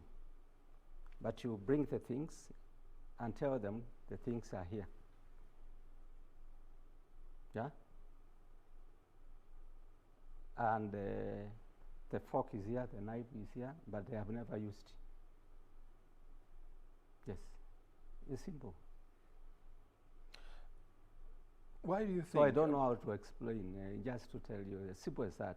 Because, you know, we have tried it in Computers for Schools Kenya. When I started this program, when we were introducing the first principles, and these were from Alliance, Mangu, State House, introduction to computers, they were taking the mouse and moving it on the screen. Imagine a principal of a high school. Now, what we did was a lot of sensitization to tell them, this is a way to go. You cannot be in charge of learners who know how to use a computer. You don't know, you are teachers and you don't know. You'll be shortchanged in technology. So we threatened them a bit, and they all learned. Now we have to devise a system of sensitization in rural areas, and one way is KBC. You can reach anywhere in these corners of the country. We should come up with a program of sensitization, then advise these people where to get these gadgets, then where to be trained, then talk to government to reduce the gadgets to affordable level by removing duty and VAT. And although the environment is there, But when people don't know how to embrace it, then it will go. And I tell you, even when we open, whether in January or September, or things are not going back to normal. There's a reality on the ground. Yes, virtual learning will continue, and we have more institutions offering virtual learning. Even for TVET, we have software that can teach better than an instructor. 3D animation, how engine works, how to do joints, motors, and tenon, how to do all those things. Is this a case of, trying to teach an old dog new tricks? No, because if you have animated software, it will show everything you can do, and it will be demonstrated. And then virtual learning is only that they are not seated like we are now, but the tutor is there, and all the learners can see and can be instructed. And you can learn. You can do your examination testing online and get your certification and be as good as someone who has been in a classroom for the last 4 years. And how comes, some of the quarters, that are leading online learning resistance as students, how unfortunate can that be? Leading, We have had a situation whereby, students, even in universities or tertiary institutions, saying that, hey, look here, virtual learning is not working for us. It can't work for us. And we need to go back to class. Now, this is absolutely unfortunate. Yes, because some of them cannot use technology. Don't think they can, because they have never seen it in primary, in secondary. Secondly, they don't have the equipment, and they know they cannot afford, so they have to push to go to classroom. Those who have those gadgets and are trained, they are not complaining. They are busy. And now let me tell you that these young people are very idle now. But those who have access to internet and they have equipment, they are doing other things. And of course, that's why we want parents to learn, so that there is some parental guidance.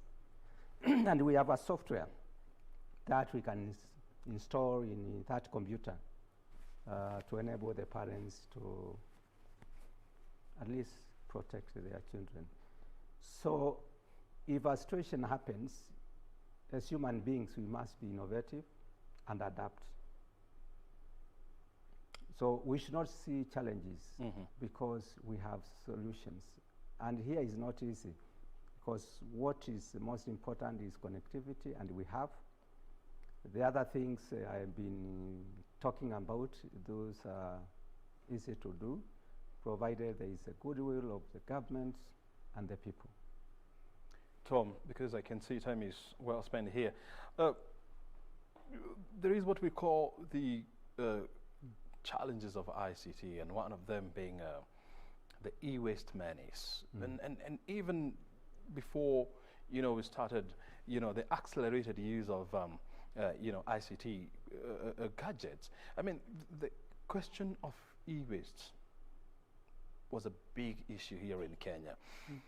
And now, with the government urging people to invest more in ICT gadgets, like mobile phones and laptops and desktops and much, we're likely to see a serious spike in numbers in terms of e-waste. How are we prepared to deal with these?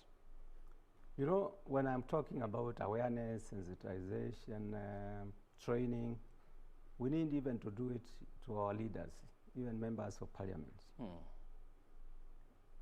This legislation was initiated in 2013 on how to manage electronic waste. And it's still stuck in Parliament because maybe they don't understand the urgency, the dangers of these things. And I can tell you, in the last 5 years, the cancer issues has grown to 5 times. And we are not asking why. Now, dumping is a big challenge. So we need to take it seriously. Number one is to pass that legislation to make sure we have producer responsibility, manufacturer producer responsibility. We also compel people to take these obsolete gadgets where they belong to a licensed recycler, so that you don't keep them at home, you don't throw it in your farm, we don't do land, bury them somewhere in your backyard because they are very dangerous. So back to us telling the people how to take care of the electronic waste, because we'll have a lot of gadgets. And then the government enforcing a way of making sure these things are collected and taken to the licensed recycler, and also compel the manufacturers to take care of the equipment by paying some levies that will go towards recycling of this equipment. And the regulations that are been lying in our big house, in Parliament, they take care of all that. So that is where we are. But in our own small way, we have done a lot. We have the capacity to handle all electronic waste in this country. I invite you to come and see for yourself. We are operating under capacity because people are not bringing. But serious corporates like Safaricom, APSA, former Barclays, KCB, United Nations, all embassies, people who are informed and bringing. Now, government, we still, many years back, procurement processes, because we treat e-waste like furniture. So we have to give them through competitive bidding. And we have people who come and buy a computer, 100 shillings. They pick that small part they want and dump the rest. That is what is killing us. And we are training other countries how to be safe, and they are listening. When I go to other countries, they sit and listen. But yeah, that's the biggest challenge. That's the situation that is on the ground. Yes. Tom, as we wind up, what is the way forward? I mean, how do we balance,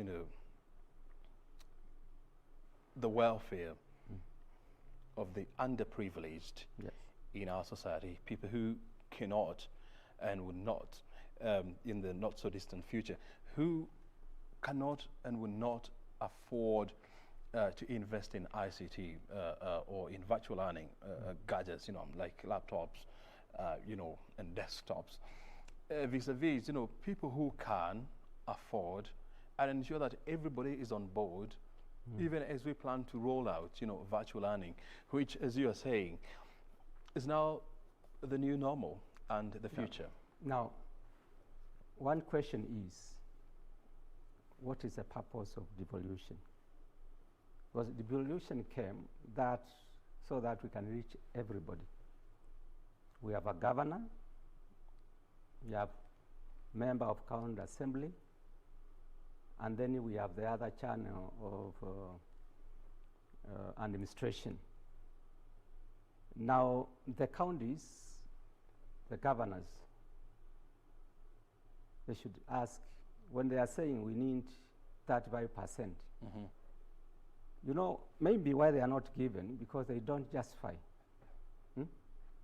If they say 5% will go towards, you think the government will refuse? So my answer is, it is possible.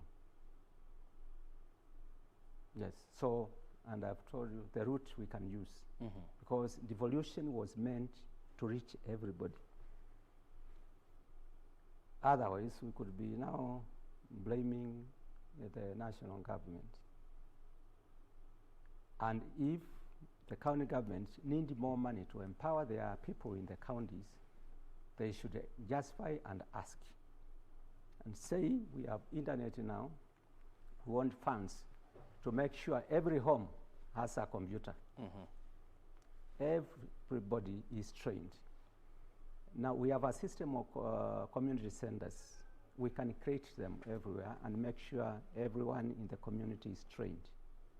It is possible. Very well. Yeah. Tom.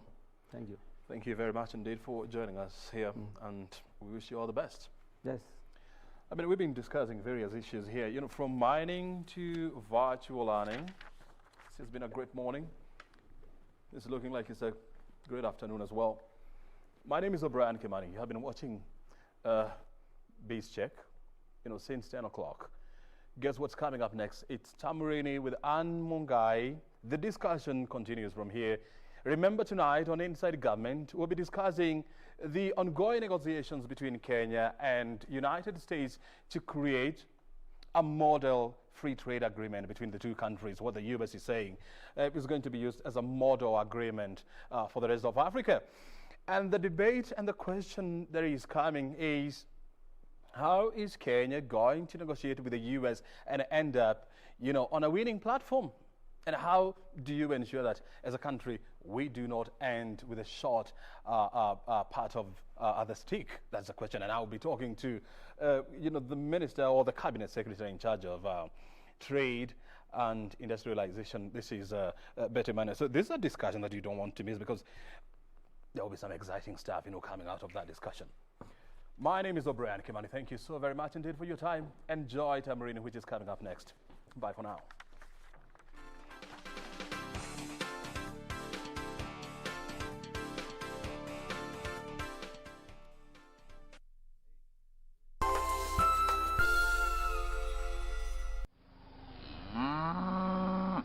Roma kijana, ni mimi ulikuwa unatuangia hii simu ama ulikuwa umeconfuse? Fanya hivi ndio nijue uko sure. Kwanza kata hii simu, alafu uangalia kama ni mimi ulikuwa unapigia. Kama ni mimi, upigie tena na tangoja. Usikawie, ninakungoja hapa nikichunga. Pata ero uko sure, bonyeza *811 *961 hash. Bonyeza *811 *961 hash.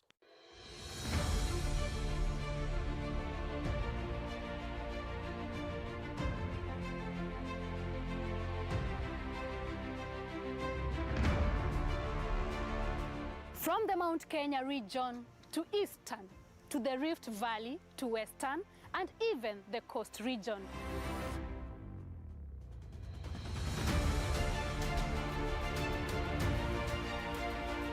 Smallholder farmers have a tale to tell about the household water storage project. Sasa kabla hii damu haijashimbwa, tulikuwa na shida sana ya maji. Hata mifugo yetu hakuwa anapata maji.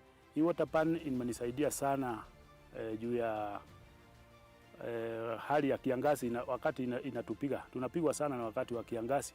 Watch it on Thursday at 8:30 p.m. only on KBC Channel 1. This weekend on KBC Channel 1. Mimi si mtoto. You know very well that was my idea and you ended up taking it. You have a lot of explaining to do. Madam Julia. Can you guys believe that he was hooking me up with his father? He is not my father. Aye? Can we move on to a more valuable topic? This Joan? Oh, Joan, she's... Can you not talk to me, please? Thank you. I'd hold my tongue if I were you. What I'm trying to say is that you can give me that, you know I can do others.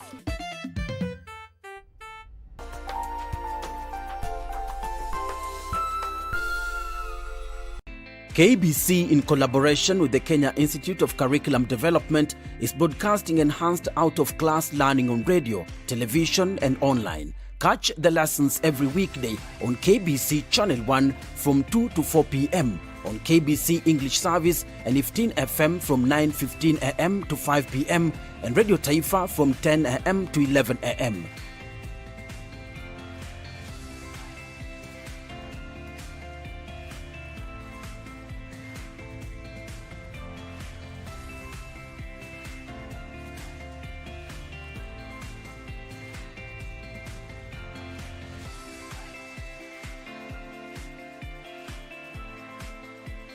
KBC English Service, Radio Taifa and 15 FM are also available countrywide on the free-to-air Signet digital TV platform, or log on to www.kbc.co.ke for live streaming, or download the KBC Online app on Google Play Store.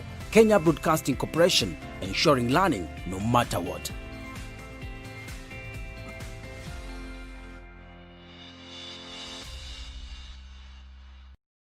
Kwanza siku vikawaida, lakini pale ukawaida unapobadilika, umma una hamu na ari ya kupokea mambo yasiyo ya kawaida kutoka rubaa za kimataifa. Watu na maisha yao, mazingira, biashara na uchumi, michezo na taarifa zinazoboresha maisha. Ndilo jukumu letu, ndio utamaduni wetu, ndio ukawaida wetu. Dunia wiki hii kwa ushirikiano wa KBC na shirika la Shinua kutoka China inakuletea taarifa za kimataifa kwa ufasaha.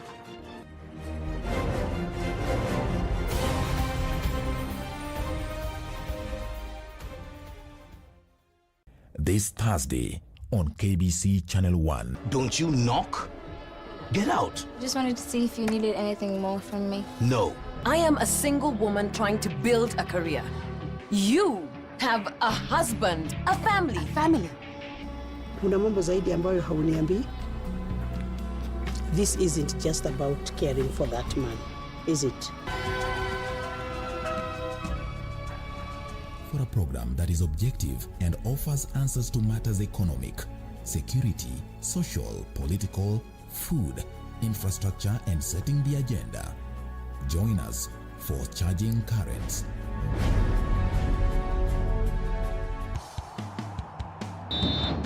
In our football fest this weekend, we rekindle the memories of the 2004 Africa Cup of Nations, where Harambee Stars finally recorded their first win of the tournament, spearheaded by the lethal striker Denis Oliech. Oliech again, going for his second. Oh, a nice pass and a beautiful goal. Well, Denis Oliech made that. It is another blast from the soccer's finest this Saturday at 5 p.m. only on KBC Channel 1. Hata nilikuwa nataka wakuje. Kwa hivyo wakuje. Asante sana. Kamau, ni wapi unataka kutupeleka? Huko mashambani, amejenga. Lakini mimi sitaki kwenda huko. Utakunywa nini? Mimi sahi sina happy time. Wacha niende kwa soko nikuendee tu matunda. Enda Kamau, keti tu chini. Hapa si unikijitoa. Naweza kukuamini kweli. Nataka kudeal na wayune na job. Deal na wao sasa. Wacha mimi nirudiki hivi, acha nikufikishe tu hapa. Sawa. Kila thuluthi ya mwisho wa usiku Allah subhanahu wa ta'ala hutoa fursa kwa binadamu kuomba msamaha ama kitu chochote ambacho anakihitaji. Assalamu alaikum, alaikum, yeah. Assalamu alaikum, alaikum, yeah. Hao waja wangu watakapokuwa wakiniomba, basi kwanza wao wawe ni wenye kuyajibu yale yangu, vile vile umwamini na Mwenyezi Mungu Subhanahu wa Ta'ala. For the rest of my life, I'll be with you, I'll stay by your side. Hamjambo wa Kenya wenzangu. Mimi ni prosecutor. Niko hapa kusisitiza maagizo ambayo tunapewa na Wizara ya Afya kuhusu ugonjwa wa coronavirus. Tunaambiwa pahali pana watu wengi lazima tuweke distance, yani kuweka hatua mita 1 kwa mwenzako. Ukienda kwa matatu, weka distance. Ukienda kwa soko ama palipopote mkusanyiko wa watu, ni vizuri uweze kupeana hiyo social distance ili tuweze kumaliza maambukizi. Tukifuata haya masharti ama maagizo ambayo tunapewa na Wizara ya Afya, hakika tutaangamiza corona virus na hali yetu ya kawaida tutairudia. Asanteni sana.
Hujambo mtazamaji popote pale ulipo kwa hivi sasa unatazama Tamrini. Ni kipindi ambacho kwa kawaida huwa kinakujia kwa muda wa saa 6 hadi saa 7 za mchana. Na tutakuwa tunakuarifu kuhusiana na taarifa mbalimbali ambazo hazifanyiki tu katika kaunti ya Nairobi bali katika maeneo mbalimbali humu nchini. Mimi nafahamika kama Gladys Mungai. Kwanza tuanze na shajara.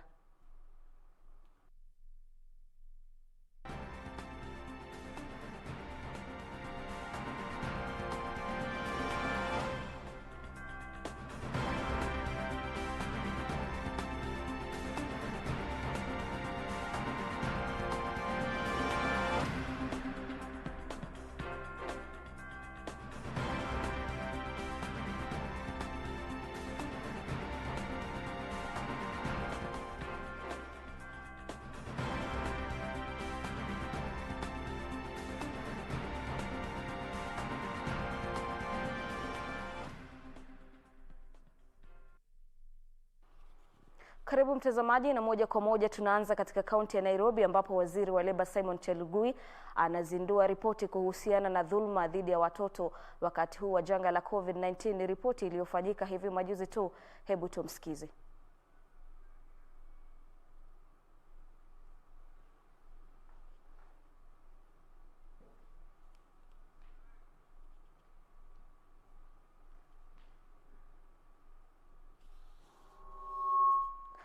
Mtazamaji, kuna hitilafu ya mitambo hapo. Tutakapokuwa tunapata hiyo taarifa kwa uzuri, tutakuwa tunakufahamisha na ni ipi Chelugui anaposema. Mtazamaji, kumbuka katika sehemu yetu ya mahojiano hii leo tutakuwa tunazungumza na mojawapo ya wahusika, afisa mkuu katika idara ya inayoshughulikia masuala ya polisi hapa nchini, anafahamika kama Joe Onyango. Atakuwa anatueleza idara ya wafanyikazi imeathirika vipi kuhusiana na janga la COVID-19 na katika idara hiyo wanafanya nini kuhusiana na swala hilo. Mtazamaji, naarifiwa kwamba kabla hatujavuka huko, kwanza tuelekee katika kaunti ya Mombasa ambapo mwenzangu Junei Karisa atakuwa anatufahamisha kuhusiana na biashara. Unakumbuka kwamba safari za ndege zimerejelewa hapo jana. Junei, iwapo unanipata, zamu ni yako.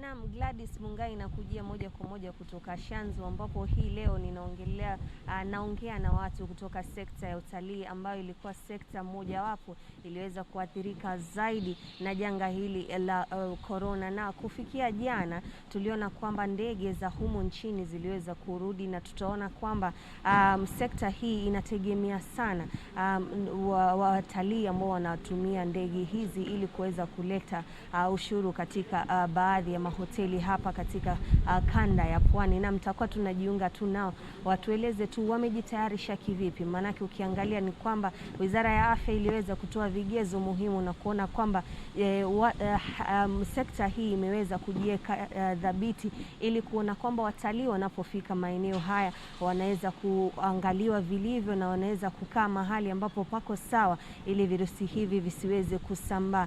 Na leo pia upepo umezidi ukiangalia kwamba tulitarajia kwamba upepo huu utaanza kuanzia leo, na si hapa tu, tumeona kwamba mvua inanyesha vilivyo kutoka maeneo hapa katika kaunti ya Mombasa, na utatuia radhi tu ukiona umezidi tu kadri tunapoongea tu. Lakini kwa sasa acha tu nimkaribishe tu Victor Shitaka atueleze mawili matatu. Sekta hii imeweza kudorora sana kwa miezi mitatu sasa. Je, umejiandaa kivipi? Ukiangalia kwamba ndege za humo nchini zimeanza na mlikuwa mnategemea sana. Je, mumeandaa vipi? Na tuanze tu na hoteli ngapi zilianza kufungwa na watu wangapi waliweza kutoka kazini na kufikia sasa? Je, mumeweka vigezo ambavyo vinastahili kama vile Wizara ya Afya ilivyosema? Kwa kweli jina langu ni Victor Shitaka. Mimi ndo chairman wa Kenya Coast Tourism Association. Kusema kweli, mahoteli zingine zilianza kufungwa mwezi wa 3. Kama ile hoteli mimi ambayo nasimamia yaitwa Pride Inn Flamingo, tulifunga tarehe 21 mwezi wa 3 March. Alafu hoteli yetu nyingine Pride Inn Paradise ambayo ndo kubwa na ya conference sana ilifungwa tarehe 2 ya April. Sasa ukiangalia hiyo ni April, May, June, imefungwa miezi mitatu. Na mahoteli zingine nyingi hapa Coast, kutoka Lamu mpaka Shimoni zilifungwa. Ukiangalia ile pesa mahoteli zimepoteza ni karibu bilioni 10 wakati huo. Ni vizuri kujua ilikuwa wakati wa low season. Kwa hivyo thank goodness. Lakini sasa tumefurahi sana kuwa Rais mpendwa alifungua, na jana tukapata Kenya Airways pia imeanza kuja na pamoja na flight 540 na hizo ndege zingine. Jumatatu tulikuwa na SGR imeanza kuleta watu, na nafikiria hii itaanza kufungua kidogo utalii hapa the coast. Tulipokuwa jana na Kenya Airways tuliona watu 2-3 ambao nilijua wamekuja kukaa kwa mahoteli. Wengine walikuwa narudi nyumbani, lakini sasa imefunguka, watu wataanza kurudi. Mahoteli nyingi wameanza kuweka all the protocols ambazo serikali, Ministry of Health walitaka. Na kuna mahoteli zinaanza kufungua leo, kuna hoteli zingine zinafungua next wiki ijayo. Kama sisi Flamingo tunafungua wiki ya kwanza ya Agosti kwa sababu tuko tayari.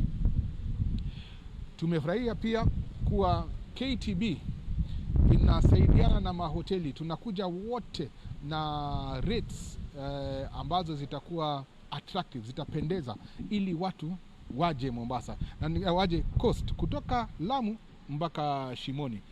Kwa hivyo tunaomba pia hawa SGR, Kenya Airways, Flight 540 na hizi ndege zote zinakuja wapatiane rates ambazo zita attract watu wakuja hapa. Kwa sababu tembea Kenya, jua Kenya. Ukiangalia jana walisema kwamba wamepoteza mabilioni ya pesa. Kwa hivyo wataona kwamba ndege ile nauli ambayo itakuwa pale wataiongeza zaidi. Ukisema kwamba tutafute ambavyo nauli ama kodi ambazo mtakuwa wapa wale watalii, itakuwa kiasi gani? Maana sekta imepoteza pesa nyingi sana.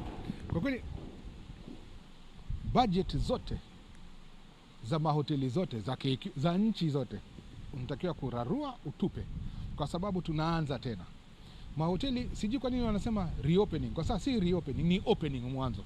Watu wanaanza ni kama vitu vipya.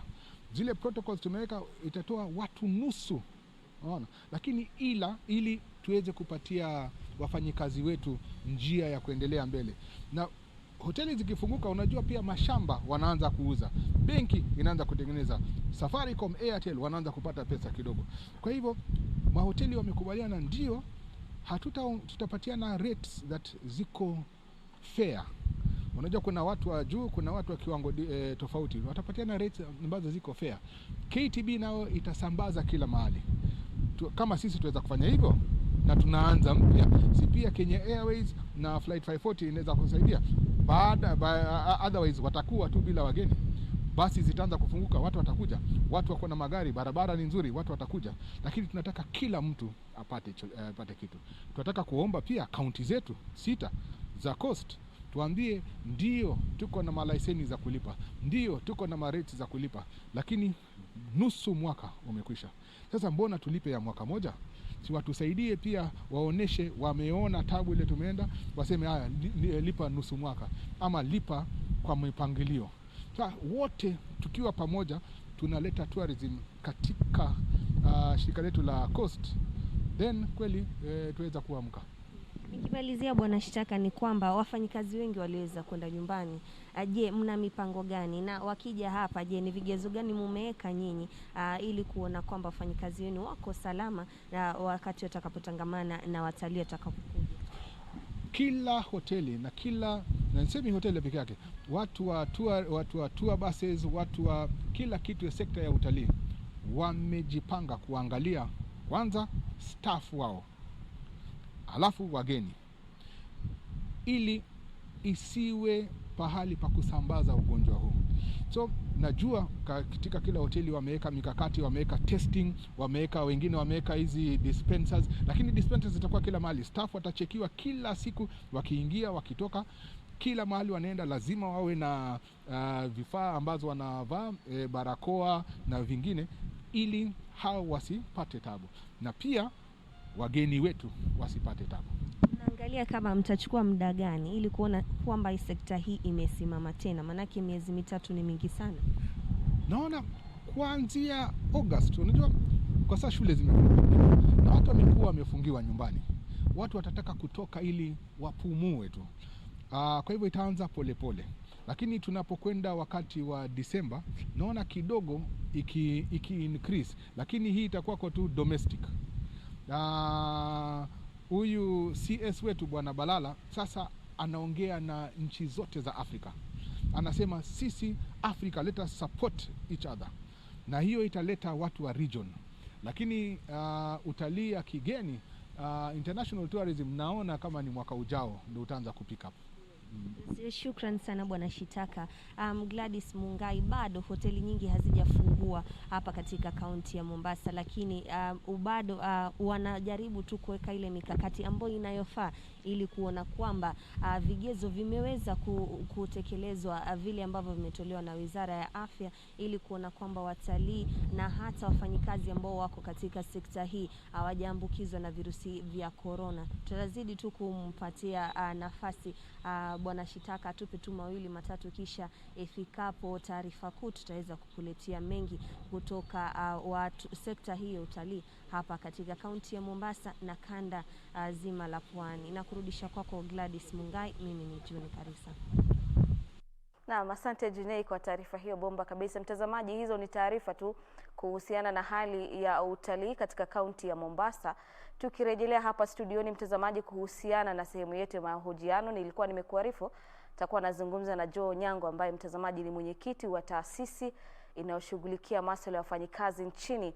Joe, tukianza tu, tumeshuhudia kwamba taifa limeshuhudia watu kufutwa kazi nchini kuhusiana na janga la COVID-19. Je, kwa mtazamo wako, tunapoanza tu, janga hili limeathiri vipi wafanyikazi nchini? Kusema kweli, janga hii imeathiri sana wafanyikazi na vile vile uchumi, kwa sababu unapata katika sekta ya private sector ilibidi, kwa sababu hawakuwa na namna, ilibidi basi watu wengi sana waachishwe kazi kwa sababu hawakuwa na namna lingine la kufanya. Kwa hivyo kuna imadhiri vilivyo sana sana kwa private sector, na wale walikuwa na mapato kidogo kidogo, zile makampuni ambazo zilikuwa zimeanza inaitwa investment kubwa sana. Vile vile kuna leo katika hii program tutaongea zaidi kuhusu vile tumesha advise wale waajiri na pia vile vile wafanyikazi namna how to handle hii janga. Tumeona kwamba kama idara inayohusisha ama inayoshughulikia masuala ya wafanyikazi nchini, tunaona kwamba kando na taarifa za Wizara ya Afya kwamba watu wavalie maski, watu waoshe mikono, watu waangalie kwamba kuna nafasi baina yao. Je, kama idara inayoshughulikia na kujali masuala ya wafanyikazi hapa nchini, kuna mengi zaidi ambayo mnaweza pengine kuwapatia wafanyikazi na waajiri wao katika kuhakikisha kwamba wafanyikazi ama janga la COVID-19 haliwafikii? Nitaeleza kwa urefu zaidi mikakati ambayo kama taasisi tumeambia wale members wa Institute of Human Resource Management ya kuweka ili ku flatten the curve ili tusizidi tuweze kubadilisha mienendo na tabia za watu. Kwanza kuna ile inaitwa physical, kama kuosha mikono, kuhakikisha usafi, kuvaa masks, na hiyo kweli hata serikali imesisitiza sana. Kwa hivyo hiyo physical, kila mtu kwa leo hii ama saizi anaelewa ni nini anafaa afanye. Kwa mfano 1.5 meters distance, kuvaa mask, kuwa na usafi ya hali ya juu, how to sneeze na hizo zote. Kwa hivyo tumeambia wafanyikazi na waajiri kila mahali wawe wanaweka, kama tuseme ukienda kwa supermarket ama ukienda kwa eneo za public pale kuna watu wengi, kwamba kuna ile kuwakumbusha kama kuweka placards, kuweka zile kila mahali kuweka labels kwamba fanya hivi na hivi. But hiyo ni moja tu, bali kuna nataka kuzungumzia also emotional stress, kwamba hii janga imefanya wengine wakaachishwa kazi, watu hawana pesa, hali ya uchumi ni mbaya zaidi na kadhalika. Kwa hivyo emotional stress pia ni kitu ya muhimu sana ya kusisitiza. Ya tatu ni ile inaitwa mental stress. Unaona katika forums nyingi watu wengi wana hiyo mental, wana undergo mental, na mambo ya mental health saizi inasisitizwa mno, kwa sababu hii janga imefanya sasa watu wengi sana katika nchi, hasa wafanyikazi wanakuwa na ile mental stress ili sasa aendelee vizuri. Alafu pia mwisho kabisa ni kuhusu of course emotional, intellectual, kwamba vitu sasa lazima zitabadilishwa. Watu hawatarudi kazini. Sasa watu wameanza kurudi kazini, hawatarudi kama kawaida, kwa sababu unaona kwamba tuta apply sana teknolojia katika kazi zetu. Kuna lesson fulani kadha wa kadha ambapo tumelearn kuhusu hii janga, kama how do we use technology kazini. Naam, tukirejelea hilo swala ambalo umemention ama umesema kwamba ni swala la mrundiko wa mawazo. Pengine kama idara ya masuala ya wafanyikazi nchini, kuna pengine mikakati ambayo umeweka, manake pengine niko pale nyumbani alafu pengine nimefutwa kazi. Kuna jinsi ambavyo kuna watu ambao umeweka wa kutoa wosia kwa wale ambao wamepata kwamba wamefutwa kazi kutokana na janga hili. Mtu anaweza akapokea msaada kutoka wapi? Ya kwanza kabisa ukiangalia taasisi ya Human Resource Management tumeanzisha counseling unit kwa upande ya kusaidia wale bahati mbaya wale wameachishwa kazi na kadhalika.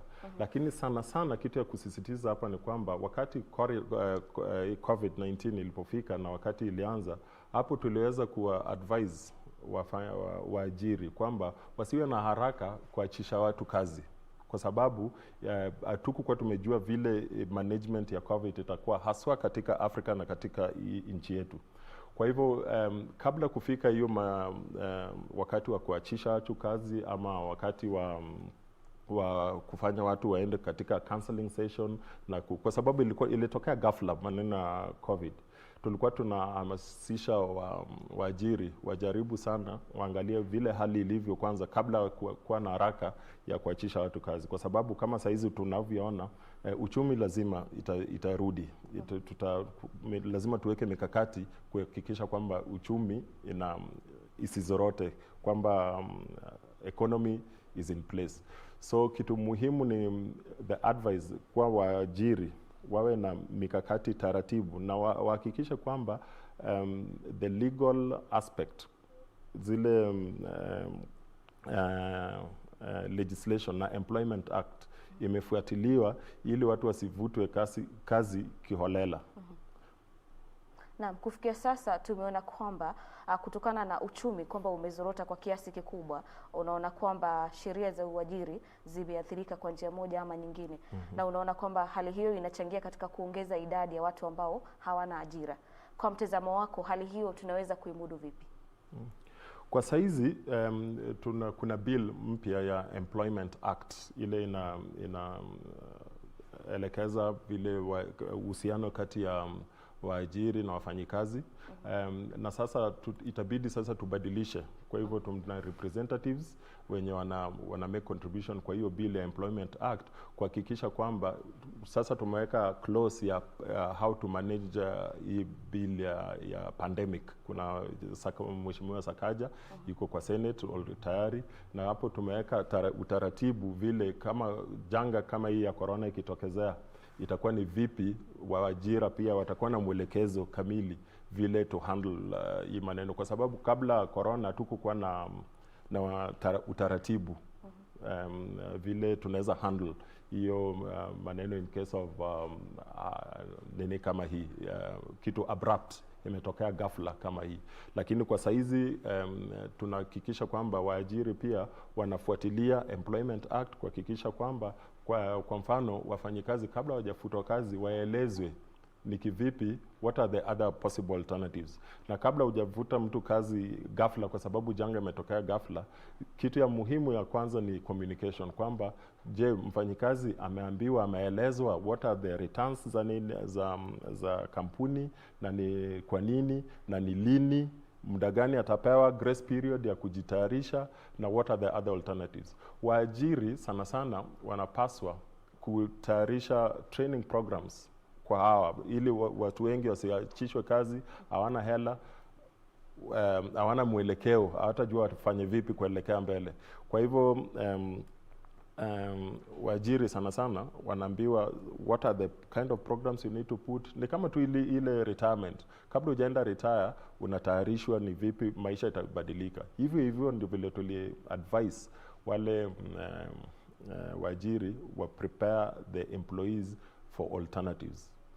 Naam, asante sana. Na unakumbuka kwamba hapo unapogusia kwamba waajiri waweze kuwatayarisha wale maafisa ambao pengine wanataka kuwatoa katika nyadhifa za kazi, unapata kwamba hali iliyoko kwa sasa, unapata kwamba kampuni imesalia na workforce kwa Kiingereza, ama watu wachache sana ambao wanafanya kazi katika eneo hilo, hali ambayo inasababisha kwamba ile kazi inayofanywa badala yake by the end of the day, ama tunapofika mwishoni mwa mwezi, hesabu zikifanyika hapa na pale, unapata kampuni imeathirika kwa njia moja ama nyingine katika mapato yake. Na kando na hivyo, unapata kwamba katika kufutwa, sio kila mwajiri ambaye anakupatia mawazo ama yale maagizo na jinsi ya kufuata katika pengine hela zako. Tumeshuhudiwa kampuni ambazo zinafuta watu na kisha zinawaambia kwamba hela zenu takupeni mwaka wa 2022.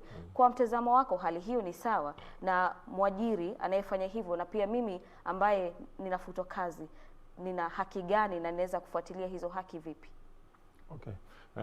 Ni kweli hiyo ni kosa kubwa sana kwa ajiri ambao wanafanya mambo kama hayo. Kwa hivyo, kwa sababu hauwezi achisha mtu kazi alafu mwambie waelewa kuna hela, ule ata survive kivipi ule kama mfanyikazi. Wale waajiri inaitwa responsible employers, hawatafanya kitendo kama hiyo. Lakini kuna wale wachache irresponsible employers, wale watakuwa either wamechukua advantage ya COVID, kwamba sasa kuna corona, labda hali yao haikuwa sawa hata kabla corona, kwa hivyo wamechukua advantage ili kuachisha watu kazi kiolela. Hiyo haifai na pia ni illegal katika Employment Act, kwamba kama ulikuwa na contract, umeajiriwa na kuna contract, na katika ile contract inaonyesha kwamba kuna grace period wa mwezi moja ama miezi mitatu kabla notice period, inapaswa ipewe hivyo. Lakini vile vile wafanyikazi kama wale wana mapato ndogo wanafaa kuwa wajue suluhisho si kukimbia kotini. Na kuna suluhisho employer na employee, ama mwajiri na wale wafanyikazi wanafaa kuwa wana zile policy ambazo zina guide kila kampuni.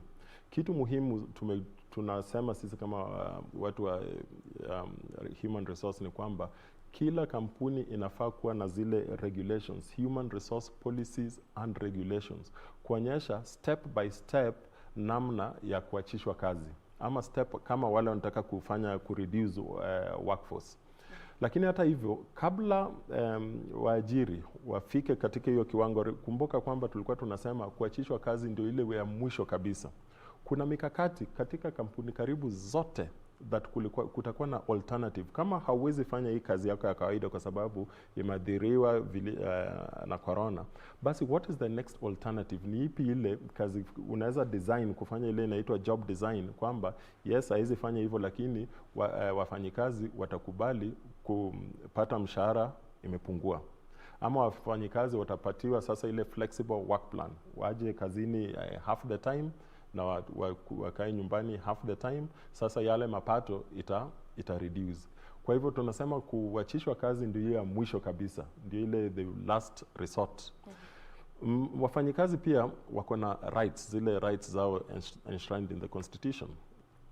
Kitu ya kwanza inafaa kwa hiyo communication, wanaelewa ni kwa nini na kampuni inaelekea kivipi kwa mapato, so haiwezi kabisa kulipa.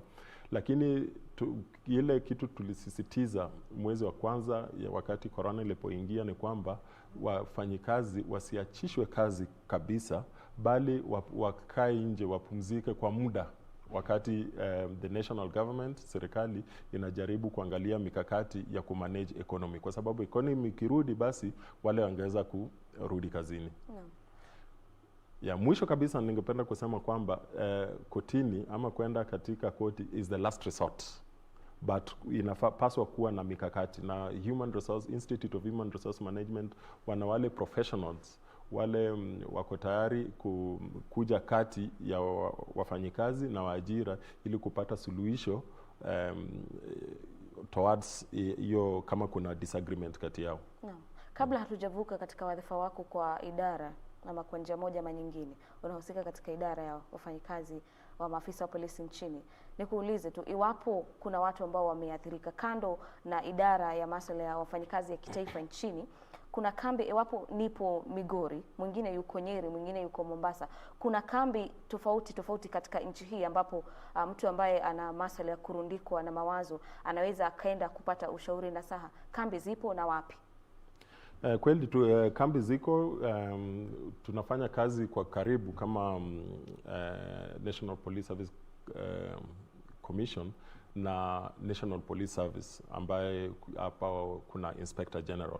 Kwa hivyo kama watu wa HR, kazi yetu haswa ni kupatia wale line managers, kama kwa mfano katika polisi kuna wale makomanda na Inspector General, kuwapatia zile maarifa ya kuhandle human resource, kuhandle rasilimali watu, ili waweze kujua how to deal na vitu kama emotional stress, na vitu kama financial management during this time, na vitu kama ile stress wako naye basi wasienda wapatie ama waipeleke somewhere else, kwa sababu ni ubinadamu.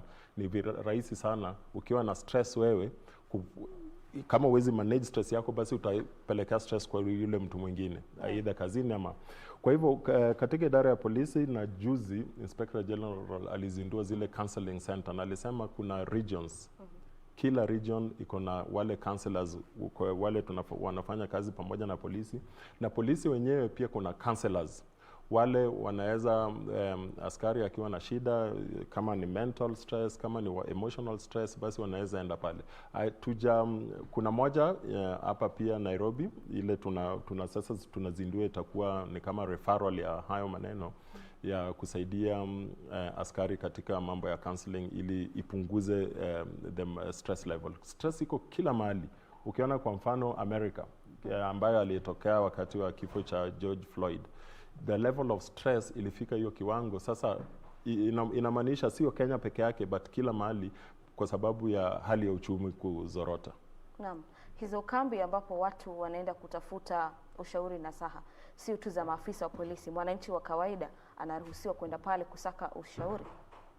Kwa saizi tujafungulia wananchi wa kawaida wajua vizuri sana. Katika national level kuna ile call center ilizinduliwa hivi majuzi ya kila wananchi wa kawaida unaweza piga simu pale basi upate usaidizi kukusaidia katika ukiwa una undergo whatever stress level. Na kuna wale ma counselors wale wako pale wa kusaidia wafanyikazi na kusaidia the general public, na nafikiri ilizinduliwa hivi karibuni. So for general public wako na yao. Hizi tunajaribu kuzindua ni ya maafisa wa polisi, kwa sababu wako na unique unique difference katika hali ya kazi. Naam. Asante. Tukija katika maafisa wa polisi sasa, tuvamie idara hiyo, na ni kwamba katika tangia mwezi Machi hadi sasa ni miezi minne tangu taifa liliporipoti kisa cha kwanza cha COVID-19, na tukaona kwamba sheria ya kutotoka nje inatekelezwa na walio katika mstari wa mbele kutekeleza sheria hiyo ni maafisa wa polisi. Je, mnaweka mikakati gani kuhakikisha kwamba watakapokuwa wanatekeleza hiyo sheria, kuhakikisha kwamba wananchi havunji sheria ya ile ya curfew? Ni vipi ambapo maafisa wa polisi hawapati kujiweka katika mstari ama katika hali ambayo inaweza kuwafanya kupata virusi vya COVID-19? Mambo ambayo tumefanya, kwanza kulikuwa na training nzuri sana kwa wale maafisa walio hapo ambao wako frontline katika kesi kama hizo. Kwa hivyo wamekuwa trained, wanajua how to handle. Kwa hivyo kwa hali ya usafi, physical, kunawa mikono na nini, unaona ukitembea kila mahali, kila afisa wa polisi yuko na mask na amepatiwa assistance ya vitu za physical na kunawa mikono na sanitizers na kadhalika. Kwa hivyo tunajua kwamba hiyo, na tunashukuru sana wale wametusaidia. Kuna different organizations wale wamekuja wakatusaidia, wametupatia masks na tumedistribute masks kwa kila afisa. Lakini ya muhimu ni maofisa pia kujua the guidelines, the general government guidelines, vile kukuhandle wewe wakati wa tuseme kama wakati wa curfew na kadhalika. Siku ya kwanza ya kuimplement curfew, unajua kulikuwa na vitu watu hawakufurahia na kadhalika, lakini mambo mengi sana sasa imesharekebishwa. Kwa hivyo ukiangalia the way ofisa wana handle wananchi, nafikiria ni hali ya juu, and precautions zote zimechukuliwa ili kuzuia kuenea ya corona. Naam, asante. Halafu kisha kuna hili swala, kuna madai kwamba janga la COVID-19 huenda taifa likakumbana nalo kwa muda. Tukizingatia kwamba taifa linapozidi, tunashuhudia kwamba kuna maambukizi zaidi ya virusi vya COVID-19 na maafisa wa polisi kwa mstari wa mbele katika kupigana na janga hili wako katika hatari ya aina fulani kupata hivi virusi. Je, idara ya polisi ina maafisa wa kutosha iwapo watahitajika zaidi kupigana na janga hili, ikidaiwa kwamba idara hiyo haijawaajiri maafisa zaidi katika siku za hivi karibuni? Kwanza kabisa ni muhimu kusisitiza kwamba sio maafisa wa polisi ndio wako kwa frontline katika hii kupigana na kwa sababu kuna madaktari na nurses na maafisa wa polisi, basi wanakuja hapo kuhakikisha kwamba zile guidelines basi zimetiliwa na ku-enforce zile regulations za serikali. Maafisa wa polisi pia ni binadamu kama wananchi wengine, au pia ni wananchi kama wengine. Kwa hivyo za yale mikakati ambayo ina apply kwa wale wananchi wengine, vile vile zita apply kwa maafisa wa polisi. Na ni kazi kama kawaida, ni ile tu kazi imekuwa unique. Kwa hivyo sio kazi ya kusema kwa sababu ya corona, kwa hivyo inapaswa tuzidishe maafisa wa polisi na kadhalika, kwa sababu ni kazi kama kawaida, ni ile wananchi wanaambiwa tafadhalini tii sheria kama vile government imepatiana directives. Kwa hivyo hii haijafika kiwango ya kusema kwamba tuzidishe nambari ya maafisa wa polisi ili kuweza na hali ya corona. Naam. Tutazungumzia tu iwapo watahitajika, lakini tuweza kukuelewa kufikia hapo mtazamaji. Pia ningependa tu kukuuliza tu, tunakumbuka kwamba ama tunafahamu maafisa wa polisi wamekuwa katika tena mstari wa mbele kwa njia moja ama nyingine, kando tu na maafisa wa idara ya afya. Tunapohusiana ama tunapoona kisa cha mtu ambaye amefariki mahali fulani, unapata kwamba maafisa wa polisi sharti kwanza wafike pale na ndiposa waweze kudhibitisha kama kweli alifariki kwa njia gani ama nyingine. Katika hali kama hiyo, mnawapatia mafunzo gani kuhakikisha kwamba pengine wamejikinga kwa njia moja ama nyingine, wao pamoja na familia zao? Maafisa wa polisi pia wanapata zale training kama tu wale medical officers. Unapata kwamba kwa sababu wako pale mbele, au pia inabidi pia wavae mavazi rasmi wakati wa madaktari na nurses pia wanavaa hivyo, pia polisi pia hivyo hivyo. Lakini kitu ya muhimu kwa maafisa wa polisi ni kuhakikisha public safety. ili watu kuzuia watu wasiambukizwe zaidi kuja na emotion. Kwa hivyo polisi atakuwa anafanya kazi yake ya kawaida ya crowd control, public safety, lakini wamepelekwa katika zile training. Wale ofisa ambao wako hapo mbele wamepelekwa training kuhakikisha kwamba ukiona wakifanya kazi ama katika incident kama hiyo, utaona kwamba wako pamoja na wale madaktari na nurses, na vile vile wamevalishwa mavazi rasmi. Naam, halafu kisha tumeshuhudia masuala ya maafisa wa polisi wanao katika kutekeleza zile amri ambazo zimewekwa na serikali wanaenda kupita kiasi. Unapata kwamba amenipata sina maski, ama pengine nimekutana na rafiki yangu tunatembea hivi hivi kwa karibu. Unapata kwamba sheria inatekelezwa zaidi ya kuwa sheria. Unachukulia vipi hali hiyo? Hapo nitazungumzia kama mwananchi wa kawaida, kwa sababu hali ya operations za polisi ni maafisa wa polisi wanajibu swali kama hiyo.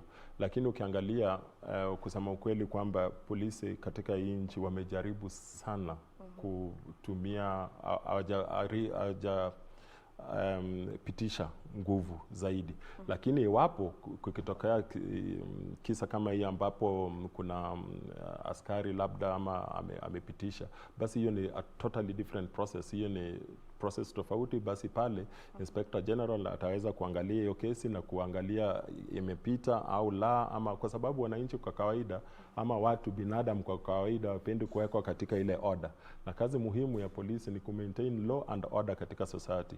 Kwa hivyo kama kuna law and order, kama hiyo order inakuwa kidogo, polisi lazima aje pale afanye kazi ipasavyo. Kwa hivyo kutumia nguvu ziada au kidogo, au kuna maadili, kuna zile procedures za askari ambazo tunahakikisha kwamba wanafuatilia. Naam. Taifa linapozidi kupigana na janga la COVID-19, inafahamika kwamba kwa kiasi kikubwa uchumi utakuwa ukidorora, na hivyo basi inamaanisha kwamba nafasi za kazi kwa kiasi kikubwa zitazidi kuwa finyu, na watu kwa njia moja ama nyingine, kuna watu ambao watapoteza kazi. Tunaposonga mbele, mtazamo wako ni upi kuhusiana na hali hii, na tunaweza kumudu vipi kama taifa?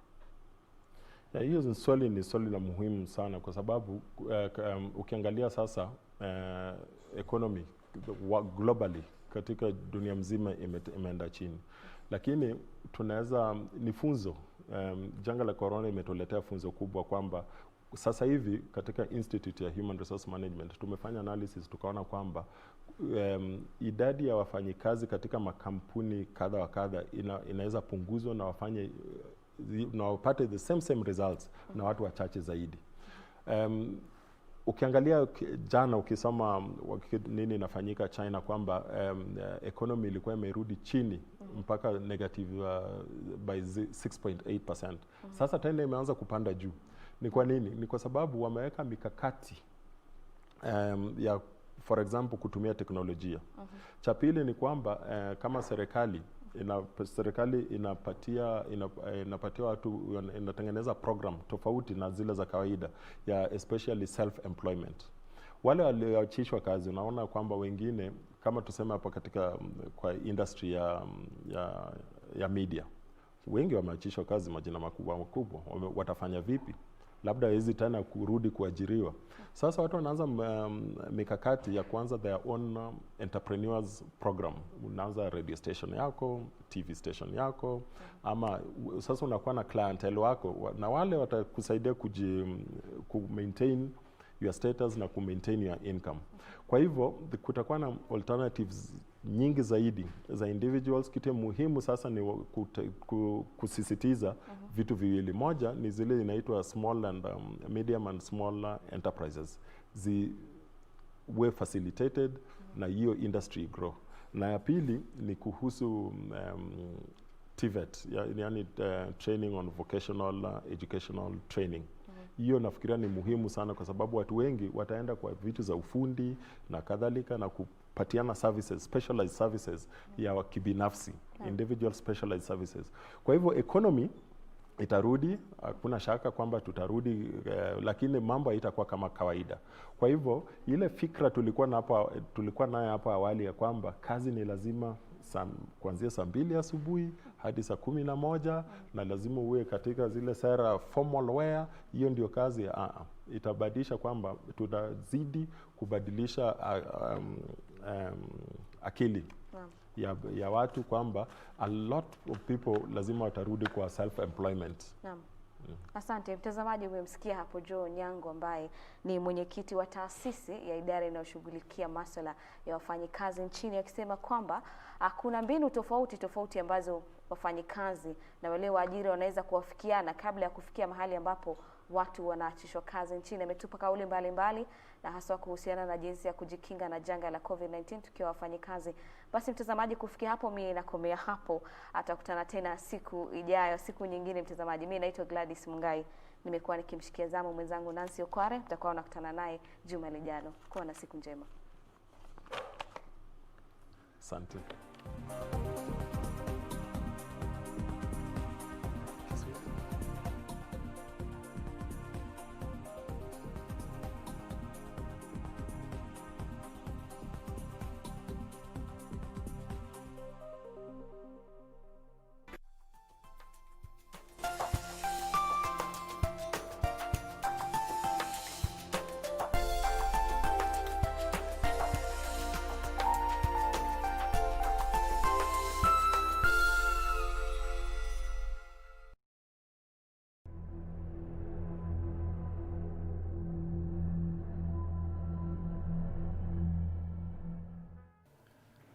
Namshukuru Mungu kwa sababu yeye ni mwema, yeye ni mkuu siku zote. Ningependa tu kukujulisha kwamba kwa majina ninaitwa Nixon Opati. Mimi ni kasisi katika kanisa la Jesus Assemblies of Christ pale Mathare North. Siku ya leo ningependa tuzungumze jambo kwa maandiko kuhusu rehema za Mungu. Nitasoma kitabu cha Yoeli 2:12. Nasema, hata sasa asema Bwana, nirudieni mimi kwa mioyo yenu yote, kwa kufunga, kwa kulia, kwa kuombolea. Rarueni mioyo yenu wala si mavazi yenu, mkamrudie Bwana Mungu wenu, kwa maana yeye ndiye mwenye neema, amejaa huruma, si mwepesi wa hasira, ni mwingi wa rehema, naye hugairi mabaya. 14. Ni nani ajuaye kwamba hatarudi na kugeuka na kutuachia baraka nyuma yake? Naam, sadaka ya unga na sadaka ya kinywaji kwa Bwana Mungu wenu. Neno la leo linatujulisha kwamba haya ni mazungumzo ya Mungu ambaye alikuwa anazungumza kupitia mtumishi wake anaitwa Yoeli. Mungu anasema kwamba tuweze kumrudia kwa kulia na kuombolea. Mpendwa mtazamaji, mahali popote ulipo, unajua sana kile ambacho kinaendelea ulimwengu mzima. Tumekumbwa na janga na watu wengi wamekata tamaa ya maisha. Watu wengi wameweza kufifia katika maisha yao. Lakini nimekuja hapa kukutia moyo ya kwamba unapomrudia Mungu kwa kuomba, wacheni tukaombe sana wapendwa, maana Mungu anatuahidi ya kwamba kwetu sisi hakuna anayejua kile ambacho atakachokifanya. Ninajua ya kwamba wengi wamehangaika, wengi wamepita katika mapito. Hata nchi mzima pamoja na serikali tumekimbia huku na huku kuona jinsi ambavyo tutaweza kutatua swala hili. Lakini tukirudi kwa maandiko yanatukumbusha kwamba tukazidi kuomba. Mpendwa popote ulipo, ninajua kwamba wakati mwingine umeingia kazini, ninajua wakati mwingine unafanya biashara yako, wengine ambao tunasafiri, neno la Mungu linatuambia kwamba tumrudie tu kwa maombi. Na wakati unaomba, Mungu wetu yuko tayari kukusaidia. Mungu anatusikiliza wakati wowote tunamuita. Biblia inasema kwamba yeye sio kiziwi asisikie kile ambacho tunachokiomba. Kwa hivyo tunapomrudia kwa ukweli, tunapomrudia kwa kulia, tunapomrudia kwa huruma, Bwana Mungu wetu ataonyesha rehema zetu, na ninajua ya kwamba tutaweza kuokolewa katika jangwa hili ambalo limekumba serikali mzima pamoja na nchi mzima. Basi kufikia hapo, ningependa tu niruhusu ili nikaweze kuomba na wewe. Tuamini. Baba, katika jina la Yesu Kristo, ninakushukuru, ninakuinua, ninakuabudu. asubuhi ya leo pokea sifa katika kiti chako cha enzi. Baba, ni wakati mzuri, ninasimama kwa pengo kwa sababu ya nchi kwa jumla. Baba, rais wetu pamoja na mawaziri wake pamoja na mfasi wake Jehova, Bwana Yesu, pamoja na serikali kwa jumla, Jehova, ninawaweka mkononi mwako. Ninawafunika na damu yako nchi mzima. Yesu Kristo, ninajua ya kwamba kuna ambaye ananitizama asubuhi ya leo. Wacha ukazidi kumfunika na damu yako, ukazidi kumuinua, ukazidi kumtendea. Ninajua kwamba wewe ni Mungu wa rehema na unaenda kuonyesha rehema zako. Naomba na kuamini pia kwa jina la Yesu Kristo. Amen.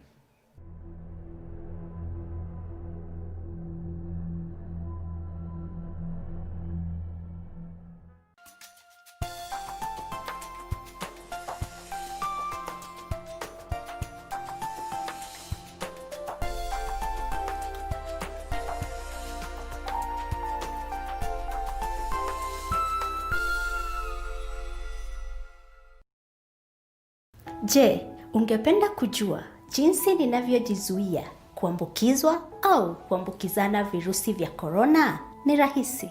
Mwanzo, ninaziendesha shughuli zangu zote za kikazi na hata za kibiashara kutoka papa hapa nyumbani kwangu. Baadaye, ninaitunza mwili wangu vyema kwa kuiweka katika hali iliyo sawa kupitia mazoezi ya mara kwa mara na pia lishe bora.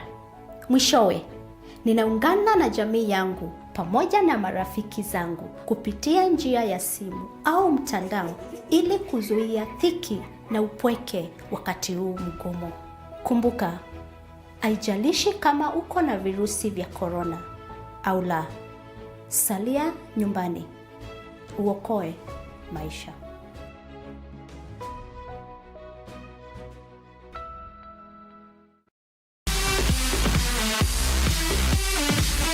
It is the Emirates FA Cup semi-final showdown you have been waiting for as holders Manchester City release a sweet revenge against Arsenal at Wembley on Saturday the 18th of July. Ceballos. Oh, and he scores! Danny Ceballos, the substitute, fires Arsenal ahead. Sterling. Newcastle backing off and Sterling's found the corner. Fabulous goal. Watch it live and exclusive on KBC Channel 1 on the 18th of July from 9:45 p.m. KBC Channel 1, your true sports partner.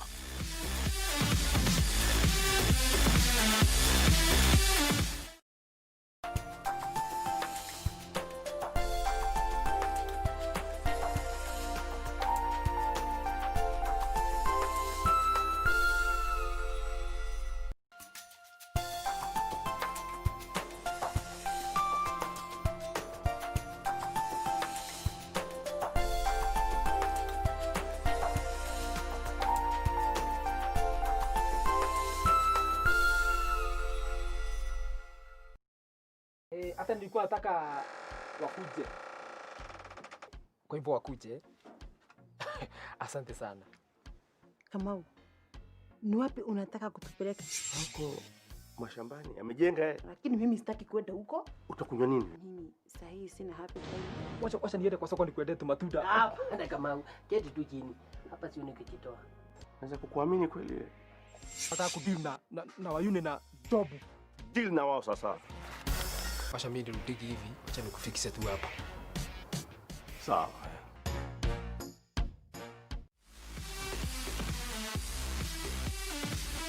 Manchester United are oozing with confidence ahead of their Emirates FA Cup semi-final showdown against Chelsea, whose desire for trophies cannot be underestimated. Oh, and he picks out Barkley, who scores. It's a super goal. It's a good setup. Martial was in the... Maguire! And he has won it! It is another must-watch match live and exclusive on KBC Channel 1 on Sunday, the 19th of July from 8 p.m.